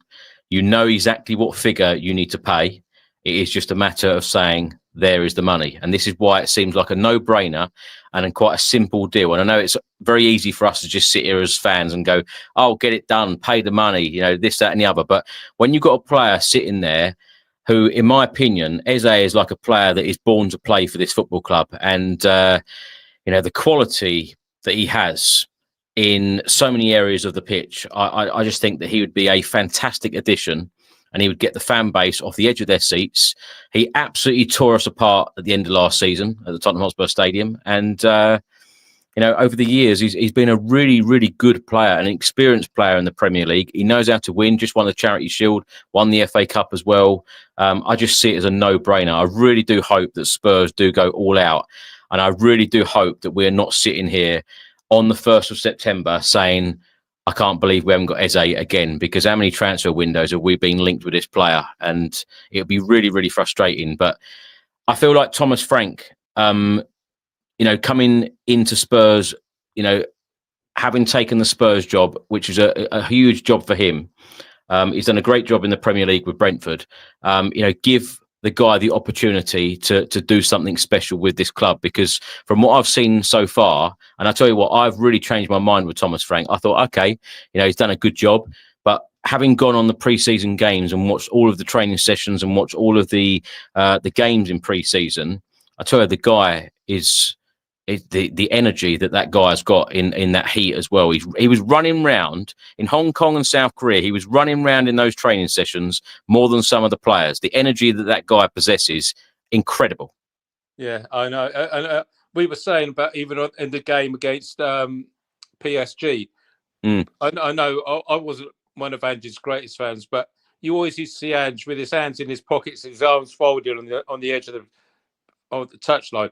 Frank is all over the place, talking to his coaching staff, pointing out different things all the time to his players. It can't help but inspire players. It can't help but improve them by doing that sort of player seeing a manager wanting them to do this, wanting to do them to do that. It must help. Must help. Yeah. I'm not saying one way is right or wrong, but no. I know a lot of fans, and a lot of fans I talk to, they like that animated coach, shouting on the sidelines, talking to the players. But honestly, the communication, his staff, the players, has been absolutely brilliant, and that can only help the team and the squad, in my opinion. Dennis, how are you feeling though now going into this season, and what are your expectations? This is really an interesting question for me to ask people, particularly all around the world, and any Tottenham fan. What are your expectations? What must Spurs do as an absolute minimum? What are you thinking we can do? Can we win a trophy? Can we finish in a European spot? Is that too much to ask? I don't want. I know this doesn't sound nice. I don't want the same as last season. 22 Premier League games. I know we won a trophy. I can't go through that. I would not want to win the FA Cup or the League. You don't Cup. want another parade? No, not if we lose 22 league games, Chris. Not Premier. Not. I've got to ask. I've got to. It's my job to ask you that. I know it is, but no. I think. Listening to what Mr. Levy said during the summer, that we want to win the Premier League and we want to win the Champions League.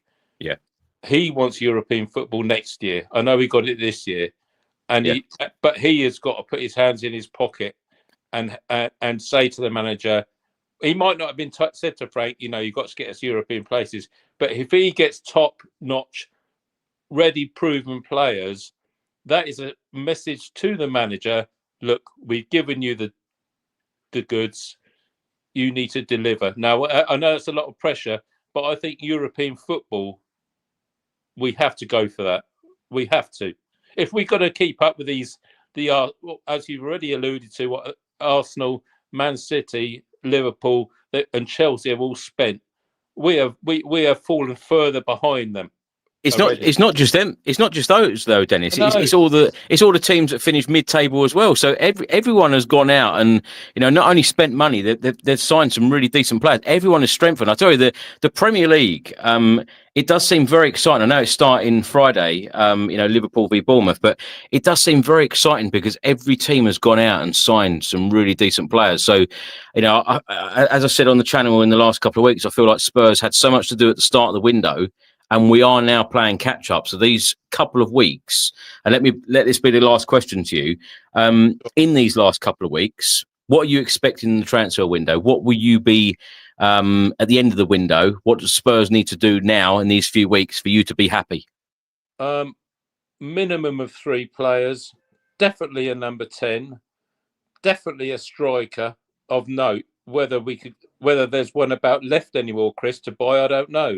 All the main ones are gone, and I would say I don't think we're strong enough in the fullback areas at the moment. So I that's my 3 definites, and maybe a 4th player. Yeah. Thomas Frank's already confirmed that we're not signing any more fullbacks, so I don't think you're going to get that one, Dennis. So I know you're asking for too much. You are. Yeah. You asked a question, Chris. There you are, Dennis. Like I always say to you, I could talk to you for hours. So you'll have to come on the podcast in the very near future, and we'll get you on for a lot longer. So I'll see you tomorrow, hopefully, Chris. Lovely. Right. I'll speak to you soon. Cheers, Dennis. Cheers, then. Bye. Bye. Right. Now let's go to Charlie. Charlie, how are you? Hello, Chris. How are you? All right? Yeah, I'm tired. We got back yesterday from Udine. A long night, but we had good fun. Yeah. How are you feeling ahead of the new season in the Premier League? I don't know how to feel. I watched the Bayern Munich game and I thought, great. What is going to go on here? It's going to be a long season. You know, I said right at the start when Frank joined, I thought it was a bad appointment. As pre-season went on, we beat Arsenal. I thought maybe it's be a good appointment. And now, you know, that loss really, you know, thought great. In midweek, the support that team had, you know, I was in that big stand. It wasn't big, let's say, but where all the noise was coming from, I thought. Yeah. And, you know, everyone was getting behind the boys. I loved every minute of it. You know, we lost, and I was very, very upset when we left the stadium. You know, as soon as Mendes scored, we dashed out. But the way we played for 85 minutes, I was delighted.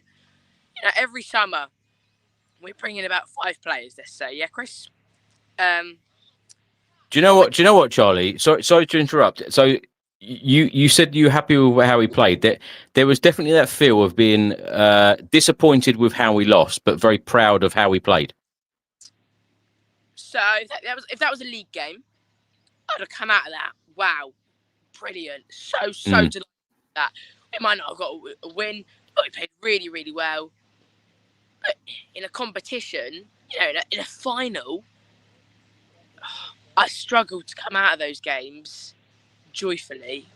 You know, I didn't get on the shuttle bus after the game thinking, wow, we were brilliant. I thought, dang it, we lost. We didn't win the trophy. That's the way I feel. Look, we played really well, and, you know, let's just not take that away.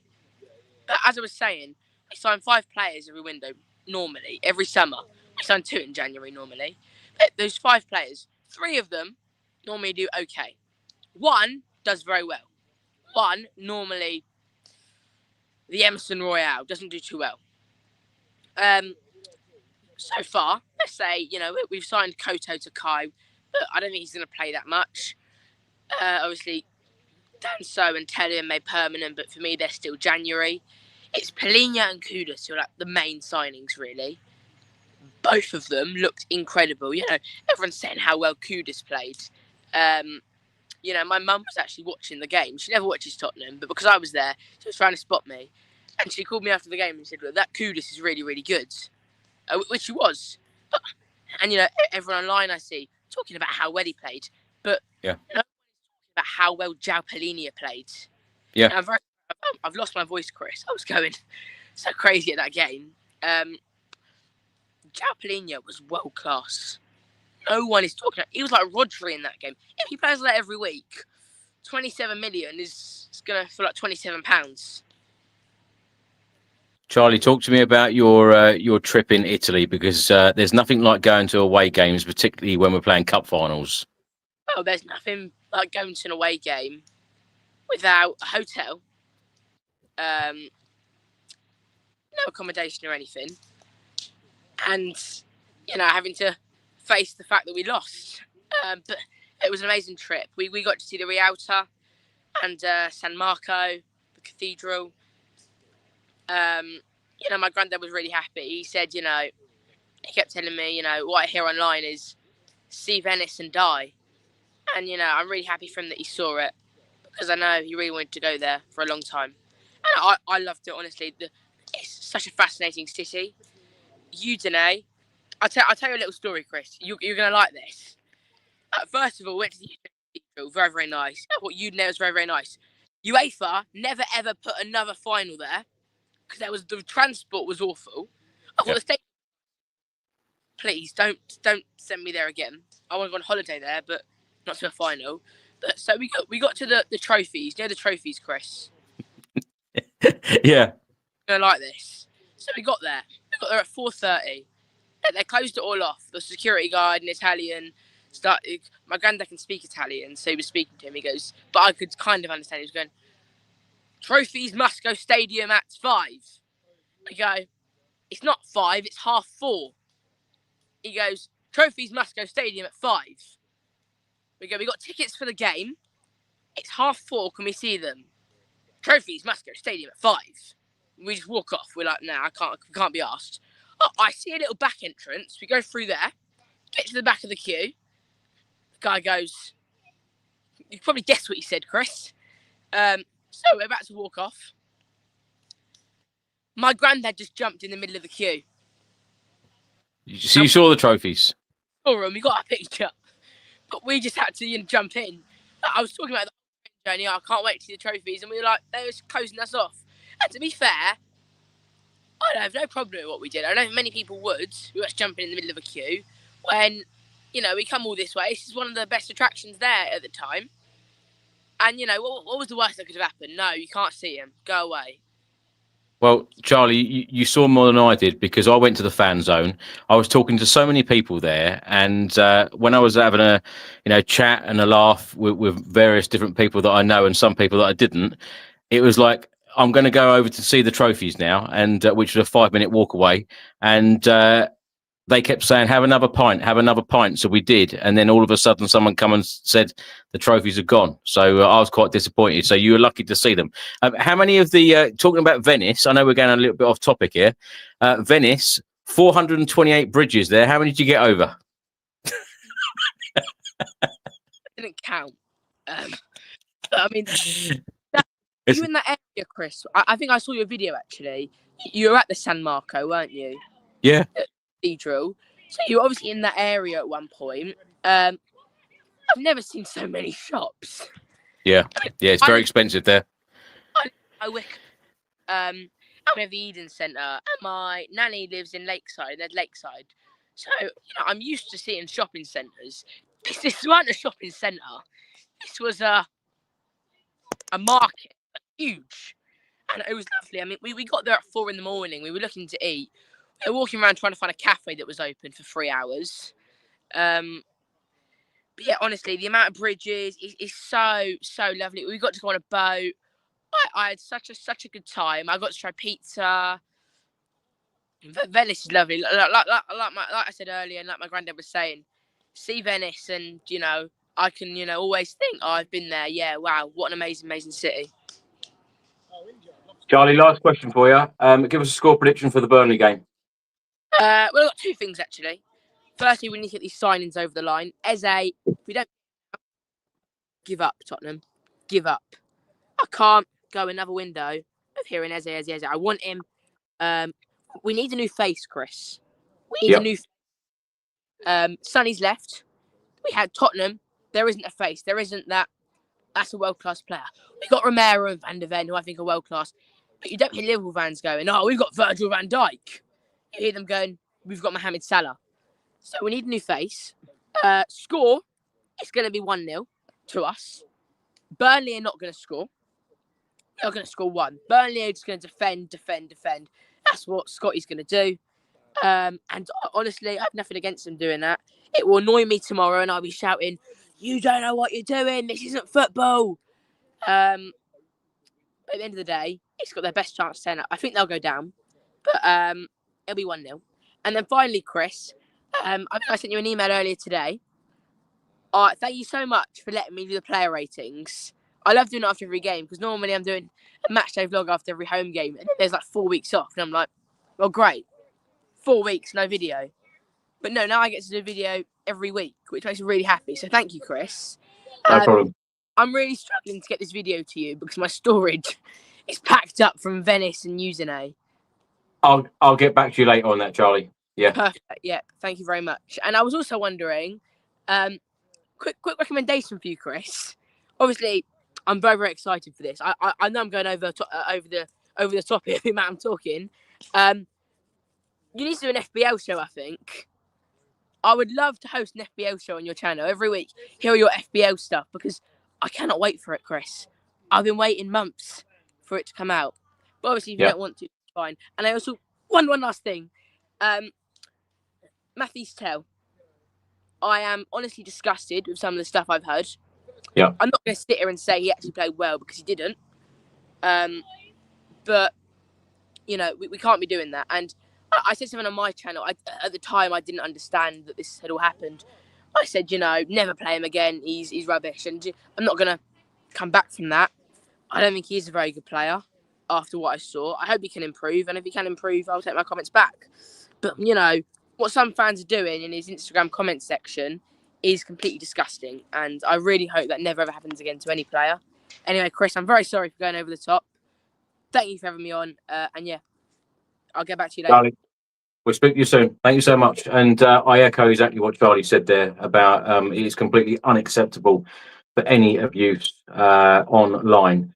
We're now going to go to Melvin in Malta because many congratulations are in order. Melvin will be getting married tomorrow when Tottenham Hotspur will be playing Burnley. Melvin will be getting married. Melvin, how are you feeling about the marriage, and how are you feeling about the season? Can you hear me all right? Perfectly well. Yeah, I'm just propping up my phone. What? It's been a hectic Actually, I summer. should ask you, what are you more excited about, getting married or Spurs playing Burnley? To be honest, in my mind, Spurs begin game week 2. Unfortunately, the game is quite annoyingly the exact moment I'm getting married, so it's okay. The occasion is obviously more important than Spurs for one match week. I've had a very good summer. We haven't spoken in a while, Chris. I'm annoyed about what happened last, on the 13th at the Super Cup. Frustrated, but there were signs that we're heading in the right direction. I trust Frank. I'm happy with the appointment. It's just frustrating that we couldn't get it over the line. I've been very quiet this summer, obviously, because I was very busy. But at the same time, I didn't want Spurs to ruin the happiness of the Europa League. So I've been away from Twitter, quite quiet in the Spurs podcast, WhatsApp. I've not been looking at any transfers. I didn't realize we signed Palinia until the next, the day after. I think we signed him 24 hours. And usually I'm, reading every single, article, listening to every single podcast. But I've been away. But I'm very happy and excited for the new season.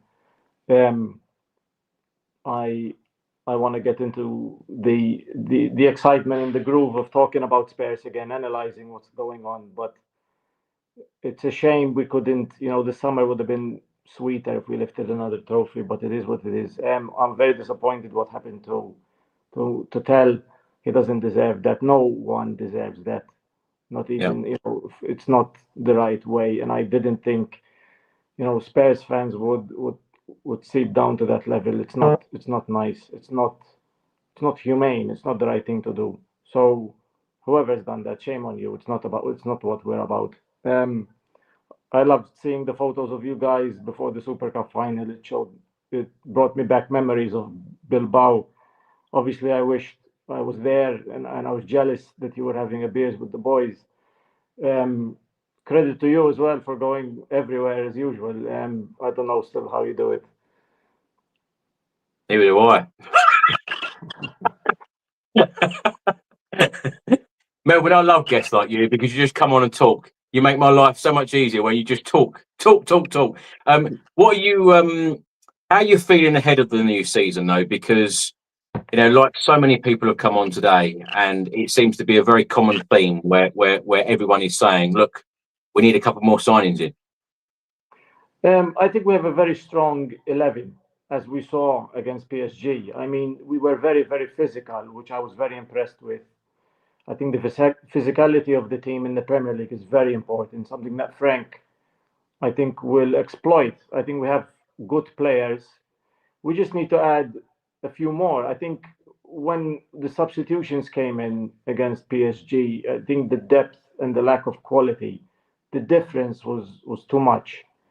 And an experienced side like PSG, they took advantage of that situation. For the Premier League, I'm hopeful that we will be okay. But we definitely need signings. I don't think we're gonna have a season like last season where it's such a drastic. It was like it was the ship sank. That was what happened with last season. We totally abandoned the Premier League. Hopefully, we take the Premier League this year a lot more serious. But clubs around us are extremely strong, spent a lot of money. So I just feel like all Spurs fans as usual. It's like our signings perhaps are not enough because teams around us have strengthened very, very well. I mean, even Manchester United, who we beat in the final, have strengthened well.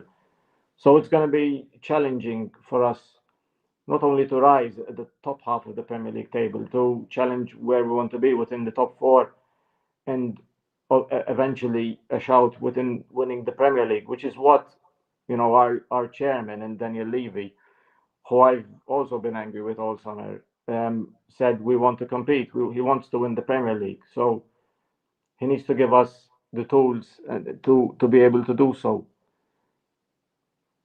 Melvin, I know over the years we've had many conversations about what's more important, league position or winning trophies.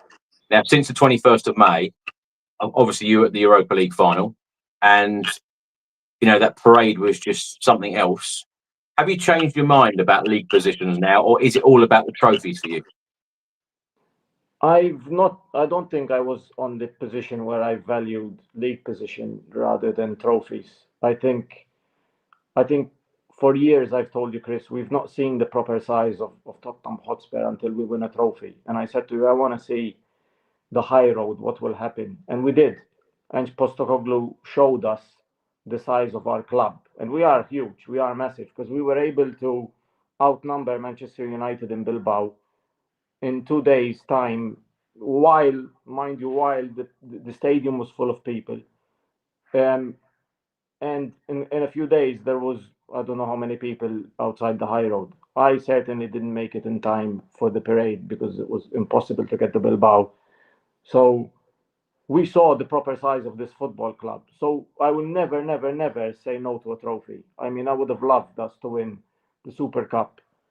And I will love us to win another trophy next season because honestly, when those scenes were over, and we were discussing this, we were talking, when can we win the next one? What's winnable for us? And I honestly think the Champions League quality is very high, obviously.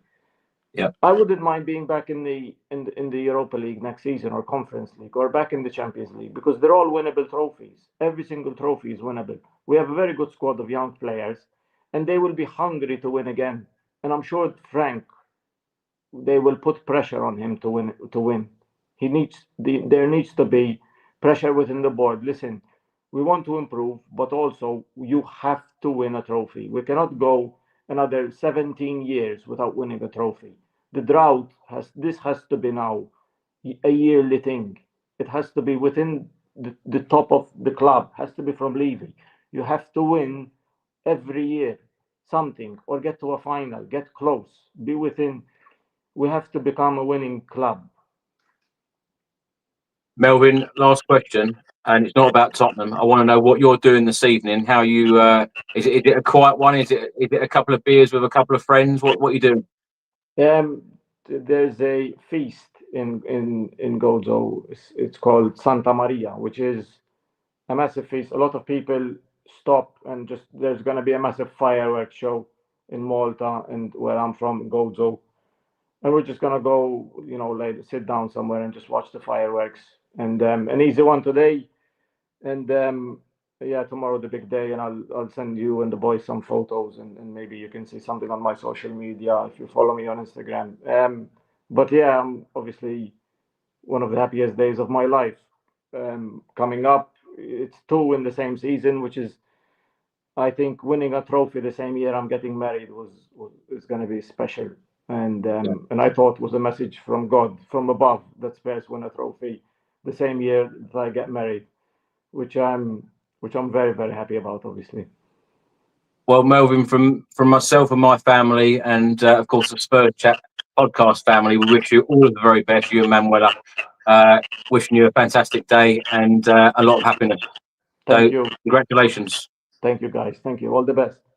Speak to you soon. Cheers, Melvin. Bye. Bye. Right. We're now going to go to Linton in South Africa. Linton, it's been a while since I spoke to you. How are you? I'm good, thanks. And you, Chris? Yeah, Yeah, good, very but good. Thank you. yeah, frustrated. We came so close. We had another trophy within our grasp, and final few minutes we let it go, which was disappointing. And yeah, extremely frustrated with the transfer window the way it's been so far.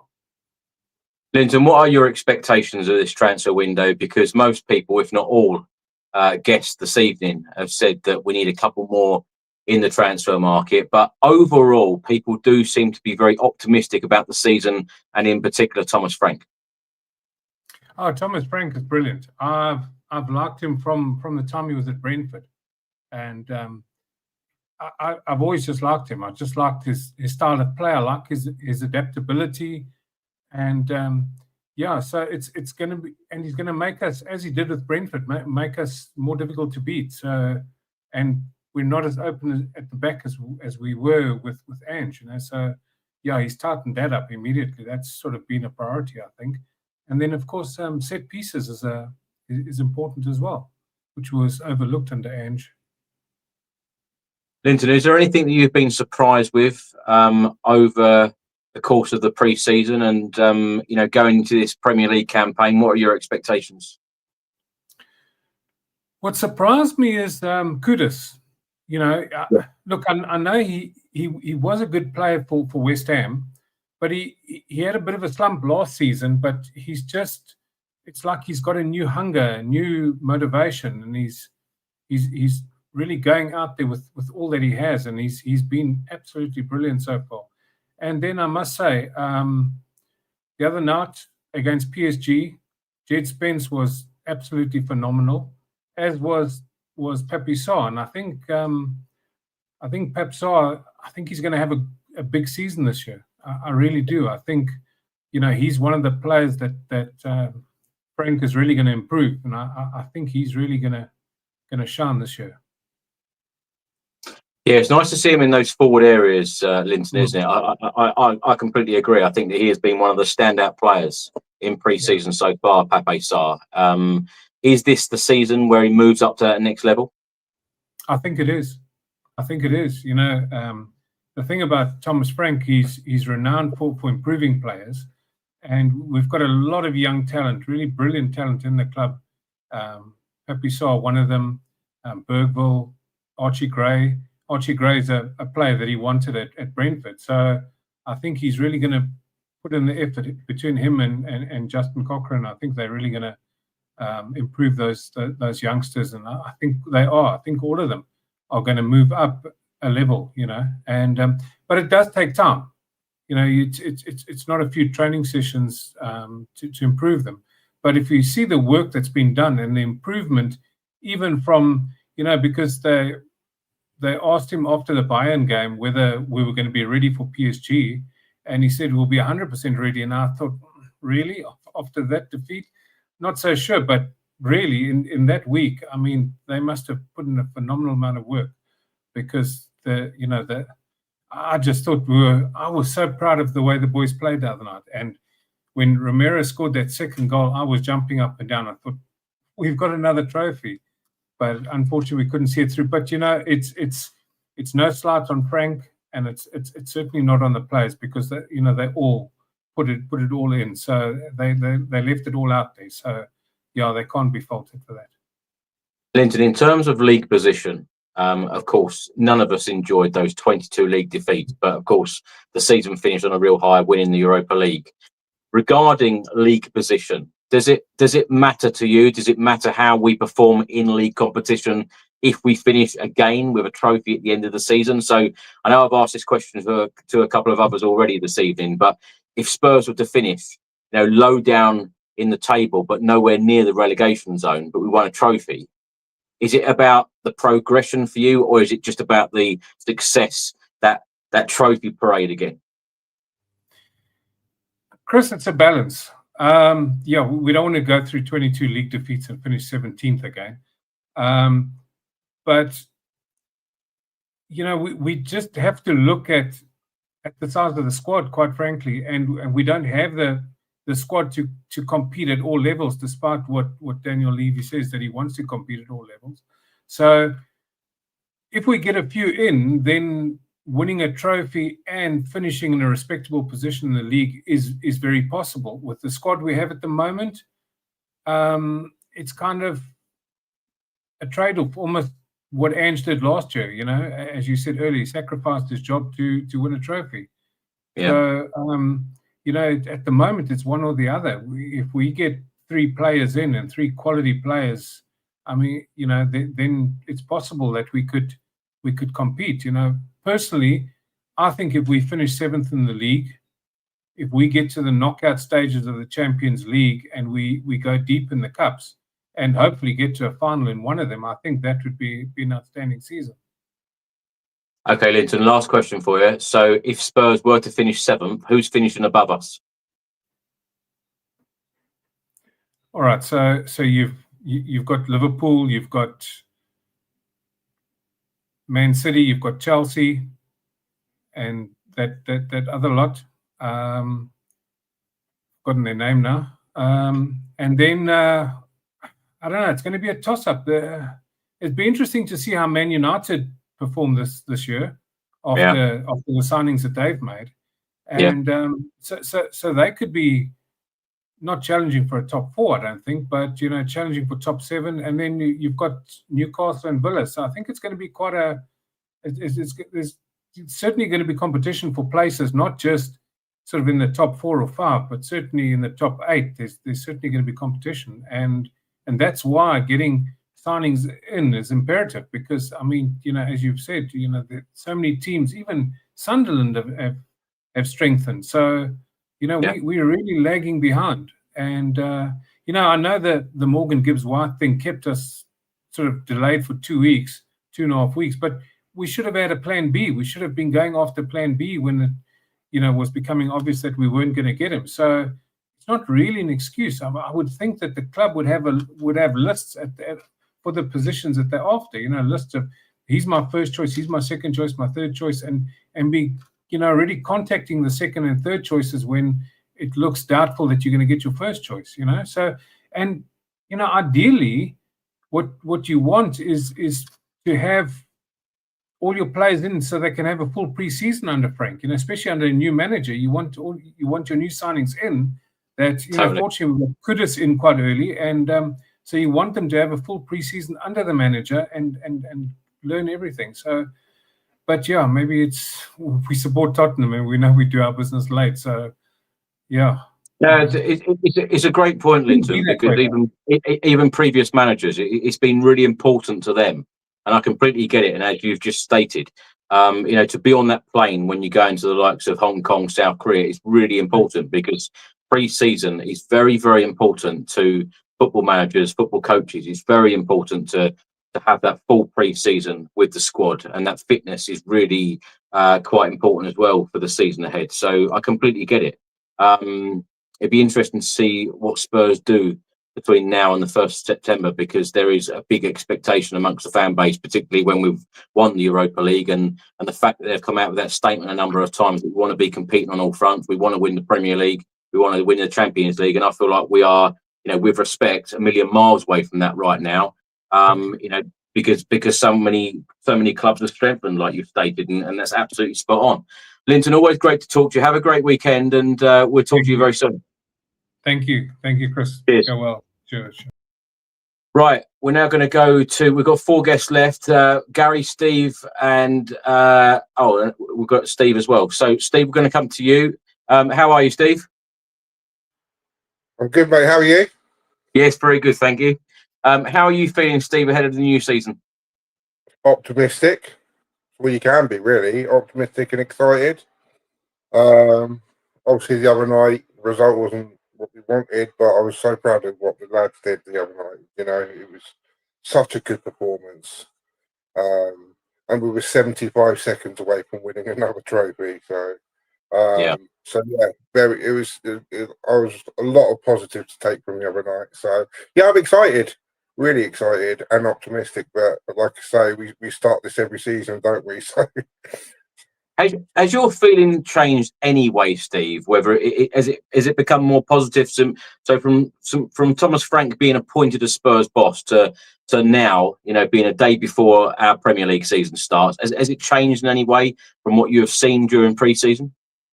Obviously with pre-season, it's hard to judge, isn't it? Because obviously players just come back off holiday. It takes a bit of time to get up to speed. Obviously fitness levels need to go up. Obviously teams have changed, like we've seen. I suppose up until before the Arsenal game, I was like, I'm not reading too much into it. Then we beat Arsenal, and I was like, okay, this is good. Drew with Newcastle. Then obviously Sonny left, and then we played Bayern, and I was a bit worried after the Bayern game because I thought, we're gonna seriously struggle in the Champions League. But after PSG, my expectation levels went up. Obviously, like I said, we didn't get the result we want. We didn't lift the trophy, but yeah, I saw a lot of good things. But like you said, a lot of people said to me, we need signings. We need a couple more players in. Otherwise, we're just going to struggle. And I don't know what the board are playing at. I mean, Eze, does this release course finish at midnight? Apparently so, yeah. So what? 4 hours? Just over 4 hours. So if we don't get that done tonight, then like you say, Crystal Palace can, try to ask what they want to. So I think we need to get that done. Eze definitely needs to come in. So what's your obviously you've been out with Spurs watching them pre-season. What's your expectations for the season, Chris? I want to see more signings in. I want to see more signings in, Steve, in these next couple of weeks. I'm a little bit disappointed that we are just about to play our first Premier League game and we haven't got more in. I would have expected more in, particularly from what we've heard from the board, particularly that we won the Europa League. I really want to go on to that next step and really compete. And, like I keep, I don't want to be a broken record, but the way that so many clubs have really strengthened in this window, it does worry me a little bit, the fact that we had a lot of catching up to do and we've got even more catching up to do. So I feel like there's a lot to do in this window. Thomas Frank in the press conference earlier today said he's happy with the squad. I've heard him say that a couple of times. I really do hope that he's just playing that down, and the fact that he is, I want him to be pushing for more signings, because to be competing on all fronts, particularly in the Champions League, we need a lot more. We really, really do. We saw last season a couple of injuries. It just derails our season, derails the squad. The players are then absolutely shattered because they're playing a lot of games. We need strength in so many different areas. And I prefer to answer that question, Steve, on the 1st of September. And I hope that I'm not disappointed alongside the rest of the fan base. I really do hope that Spurs in the next couple of weeks, pull it off and really help Thomas Frank in us being in a position where we can fight on all fronts. Can I ask you, Steve, who in this squad really excites you? If you were to choose 3 players in the squad that when you're walking to the stadium or you're getting in the car to go to the stadium to watch a game, who's going to get you off your edge of the seat? Kudus, definitely. I think we'll see a better version of Pat Matasar, because I've been really, really impressed with him as well this pre-season. He just looks like he's got a bit more of a fight in him. And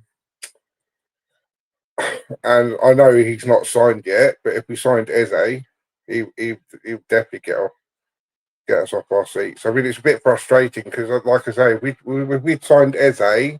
All right, he may not play tomorrow, but if he walked out at the Tottenham Hotspur Stadium tomorrow in front of 63,000 people, everybody would be buzzing and really excited. But the fact that he hasn't signed yet, it's a bit. But if not Eze, then I want to see a bit Archie Gray. Maybe I think Archie Gray could have a good season as well. I think he might come on leaps and bounds under Thomas Frank if he's played in his right position. Yes, I know he didn't do very well the other night, but he didn't really have long, did he, to shine. So yeah, those 3. So, but yeah, no, like I say, I'm looking forward to the season. I'm there tomorrow. So yeah, optimistic. That's all you can be as a Spurs fan, isn't it, Chris? So, can I just say congratulations to Melvin and all the best for tomorrow, and all the best for the future. I hope he has a really good day tomorrow. Yeah. So, but yeah. Yeah. No. So, with regards to league position, I don't know. What are you expecting league position wise? I know you've joked all night about 17th, another trophy, but what are you expecting league position wise this season? What my expectations are, Steve, is that we should be in a position to be fighting on all fronts, particularly, the board have come out and said, those words, they have said those words. So we should be in a position to be fighting on all fronts, i.e., the top 5 in a Champions League spot. That is exactly where I'd like to be. In an ideal world, I'd like to be, competing to win the Premier League.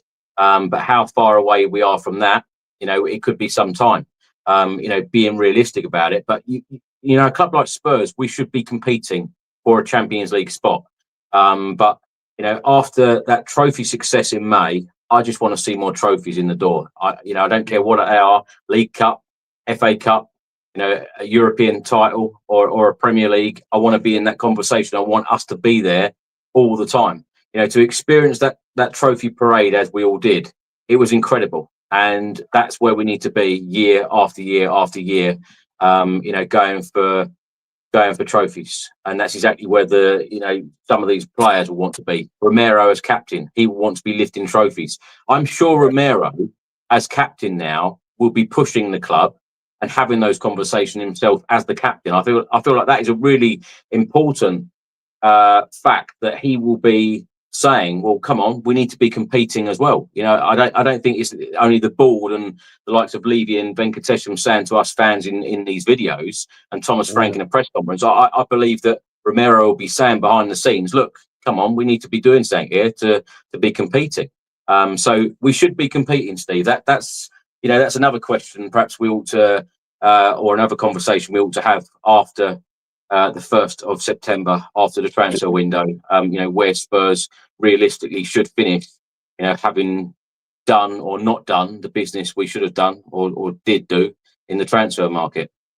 Steve, last question. What's your score prediction tomorrow? Well, like I said on your podcast earlier with Gareth, I'm going 4-0. A nice 4-0 win. 3 points, 4-0. There you go. And then let's hope during the week we can get a couple of signings in. So yeah. Well, and then we can go from there. So Steve, have a great weekend. Enjoy the day at the Tottenham Hotspur Stadium on Saturday, and we'll talk to you soon. All right, mate. Cheers. Thank you. All the best. Cheers. Right, we've got 2 guests left. We're going to go to Gary. Steve, we'll come to you in a second. I'm sorry to keep you waiting. Gary, great to have you with us. How are you? Yeah, doing great, mate. How are you? Very good, Gary.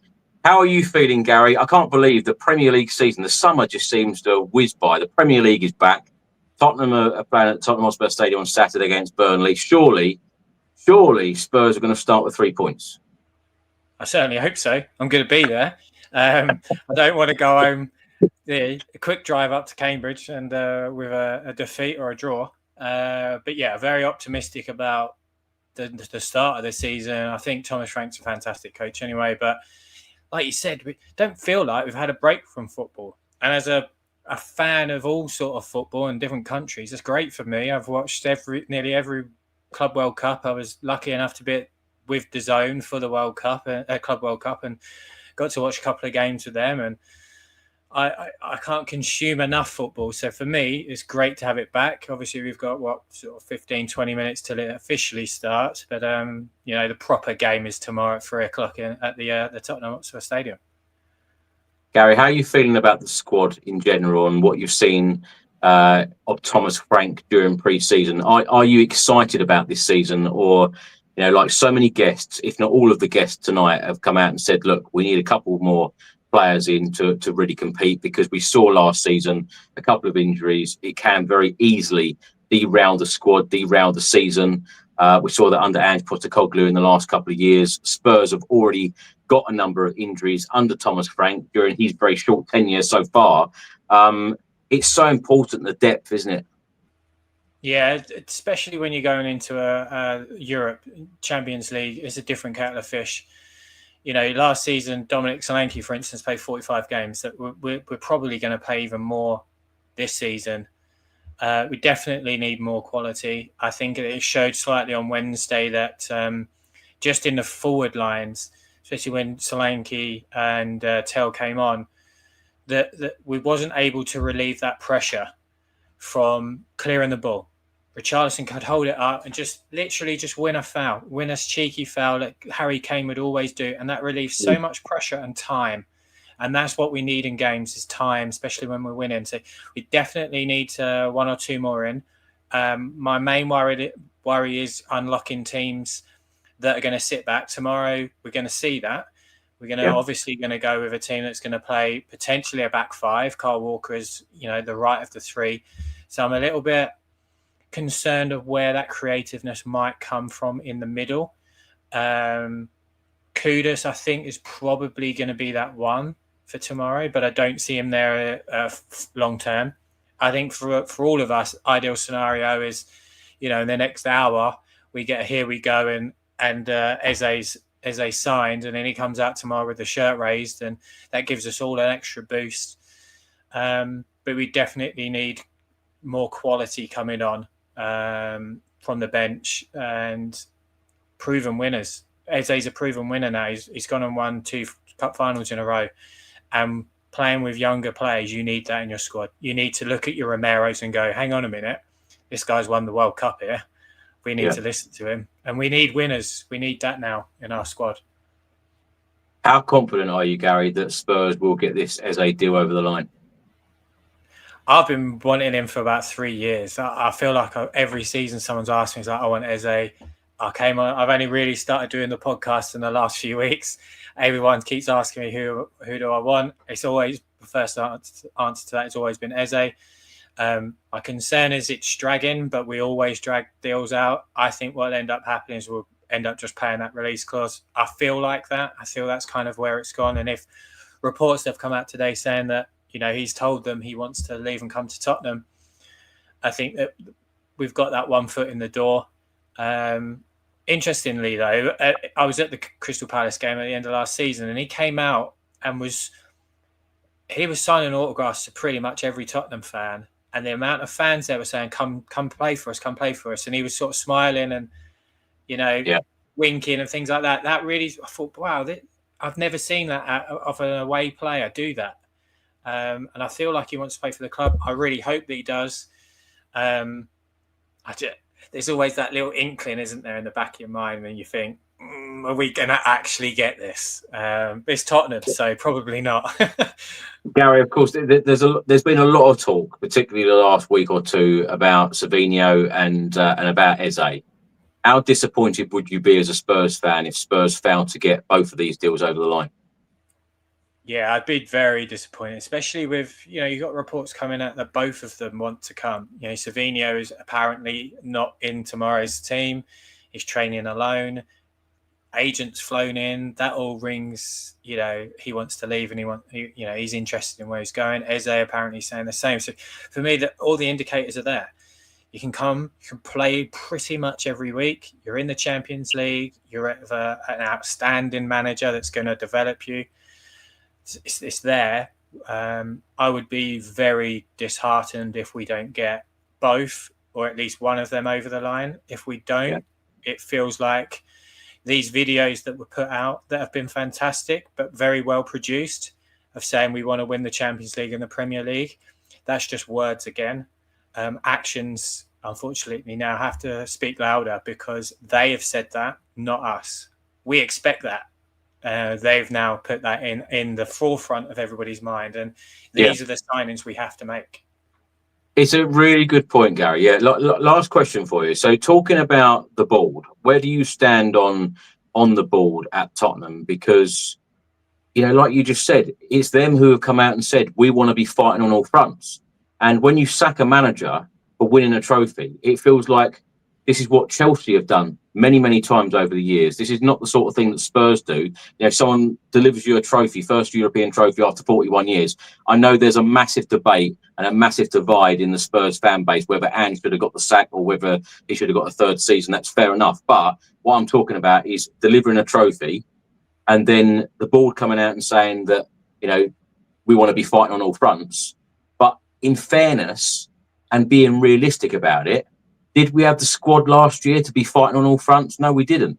Do we have the squad now to be fighting on all fronts? No, we don't. Will we have the squad in a couple of weeks' time to be fighting on all fronts? That's the big question, which of course we will only find out on the 1st of September. But you know, in the last couple of years, when we've doing these podcasts on transfer deadline day, most of the time we're sitting here saying we needed more. We need more. Do you think that that's going to be the case, or do you feel like, you know, like you've really rightly said, the board have come out and said we want to be fighting on all fronts. So really, it is down to them now to deliver. Yeah, I just want to see the same ambition that they put commercially in the sporting front. There is no denying that their ambition commercially is the best in the league, and maybe in Europe. I don't know any club commercially is as good as what we're doing. The deals that we have, the revenue that's coming in. I want to see that same ambition sportingly. Now, the biggest issues I've always had, and going into these transfer windows, is the rinse and repeat that we seem to do every 18 months to 2 years. And the alignment from top to bottom, and the alignment in our ingoings and outgoings, as opposed to who is in our dugout. Antonio Conte is a win now manager. He doesn't want players that are 20, 19, 20, 18. He doesn't want them players because he wants to win now. Yeah. We want to buy players that are not aligned with our manager. The alignment needs to be there in terms of what we are as a club. We like to develop players, but if you could sit and tell me 5 players we've developed that we've actually signed, I'd be pretty impressed. But my biggest concern with them is the sporting and the commercial side of things are so parallel, so different that they need to be the same. We need to have the same sporting and same commercial ambition, because we've got everything. Everything is there. As I alluded to earlier, Levy and Vinay has come out and they have put it out there that these are the things they want. They have sacked a manager that's done something that nobody else has done. They've come out and said we need more sporting success. It's now down to them to back that up. But equally, you know, they need to be smart in their recruitment. As you said earlier on a podcast I was on earlier, the season we bought in Ndombele and Lo Celso and all of that, like, it cost us 170 million. All of those players that we signed in that transfer window, I think it was 5 or 6, it cost us 800,000 to sell them. Yeah. Yeah. We lost 170 million. We can't sell football players. That's our biggest issue, because fans like me and you will demand, why are we not going and spending 68 million for Eze? We're 7 million short because we bought a load of people that we can't sell. And we're not bringing that money in, where you look at Liverpool and things like that can generate money by selling. They're the things I have the biggest issue with at the club. The sporting and the commercial alignment isn't there, and our inability to stick to one thing and sell players. There's obviously a protest tomorrow, as there always will be. But they're the biggest issues I have with our football club at the moment. It's going to be interesting, Gary, isn't it? Because the fact that it looked like the club was showing real ambition only a couple of weeks ago, because it looked like, you know, we got the here we go from Fabrizio Romano on Morgan Gibbs-White. Then, of course, sadly, it didn't happen. And the Eze deal isn't that much more money.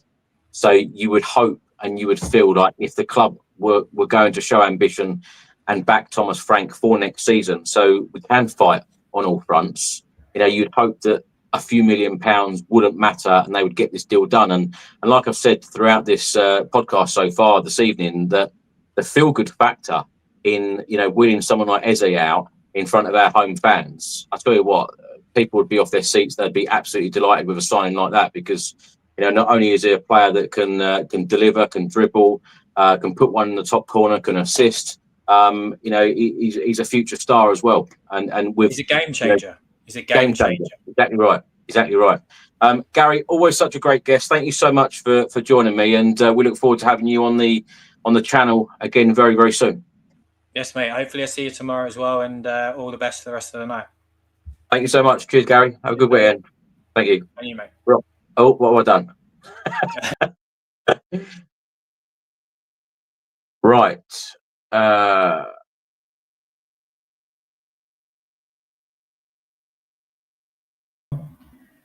Hello, Steve. How you doing? Hello, mate. How are there you? There we go. I'm good, Steve. Steve, how are you feeling ahead of this season? Sorry, I thought you might have cut me off right at the very end there. I'm pretty optimistic. I think you know, I actually thought when we got beat by Bayern Munich, it wasn't the worst thing that could have happened to us, because I think the manager would have gone, actually, you know, if we play this way against the very top teams, this might happen. And I felt that the difference between the PSG game and that was enormous. And I felt that he lined us up so well against PSG. And I think the other thing I would say, PSG did score 2 great goals. And, you know, I have heard a few Spurs fans go, oh, we can't hold on to a league. It's like, well, actually, one was a 25-yard shot and the other one was a brilliant move. And also their manager, as quite a few fans have said, is that he's able to bring on world-class substitutes. And sometimes you just got to hold your hand up and go, you know what? They were the best team in Europe by far last season. And they scored 2 great goals. It wasn't as if we gifted either goal. There were 2 cracking goals. But there were, you know, I think in a weird way, tomorrow is as big a test, because like a previous caller said, we've got to break down a team that I think is going to defend deeply. And I'm curious to see whether or not we can break teams down who will do that without our more creative players. Steve, how will you feel if Spurs don't sign any more players from now until deadline day? I think there's a gaping hole which has got number 10 on it. And, you know, it's a real shame that Christian Eriksen isn't 5 or 6 years younger, or someone of that type. Eze is the obvious person, someone who can come on, who can play in that position and just do something unexpected. And obviously, we've got no Madison, we've got no Kulusevski. I was a little bit saddened that Jamie Donnelly went, whether or not he was, you know, maybe they didn't think he was ready, but I felt that we need someone in that number 10 role who can really do something magical at times when, you know, when the team is struggling to break someone down. And, you know, and it was noticeable against PSG that, you know, they played really, really well, but we didn't, you know, there wasn't that kind of player on that pitch. And I think that to me is the gaping gap. I love us to get Eze. I think he's born to play for this club, and I think it'd be a great signing. And yeah, I mean, maybe Oliver, I don't know. I mean, who knows what's going on in training, you know? But yeah, I'd be upset if we didn't buy anyone else. Steve, who do you feel like is going to have a really good season, and who do you feel like Thomas Frank is going to get the best out of? I think both fullbacks will improve, you know, enormously. I think Pedro, you know, Porro showed last season what a good player he can be, but I think their roles will be much more simplified under Frank. I think they're both, you know, I think all 3 of them will play really well. I'm expecting a big season from Pape Sarr.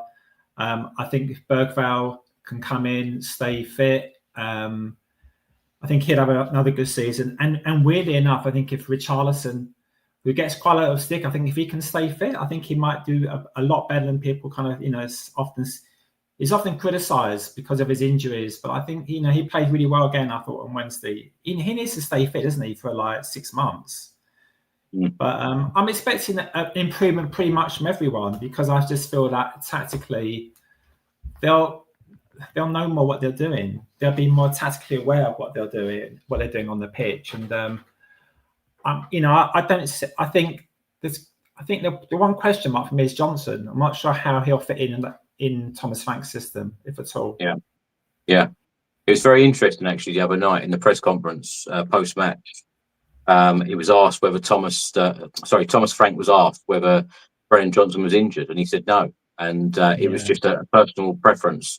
Can you see Brennan Johnson getting much game time under Thomas Frank? He's not an Mbeumo type, is he? He's not someone who can like get the ball on the wing and beat 1 or 2 players and cross the ball and get into that, play more of a kind of that more wider role. I think like Johnson's, you know, what he was very good at was doing on Durand was like running in late, poaching those goals, running, and scoring that way. But often Brennan Johnson would be invisible for quite a long, for long times in games. I don't see Thomas Frank putting up with that. I think he'll have to adapt his game massively, really. Steve, last couple of questions for you. Score prediction for tomorrow, and where do you think Spurs will finish next season, and what will be an acceptable finish for you? So I think we'll win tomorrow. I think it'd be 2-0 or 2-1. I think for next season, strangely, I think fifth is definitely up for grabs. Whether or not we can finish fifth, I doubt, because I think going from 17th to fifth is a massive, massive ask. I would be happy with 7th.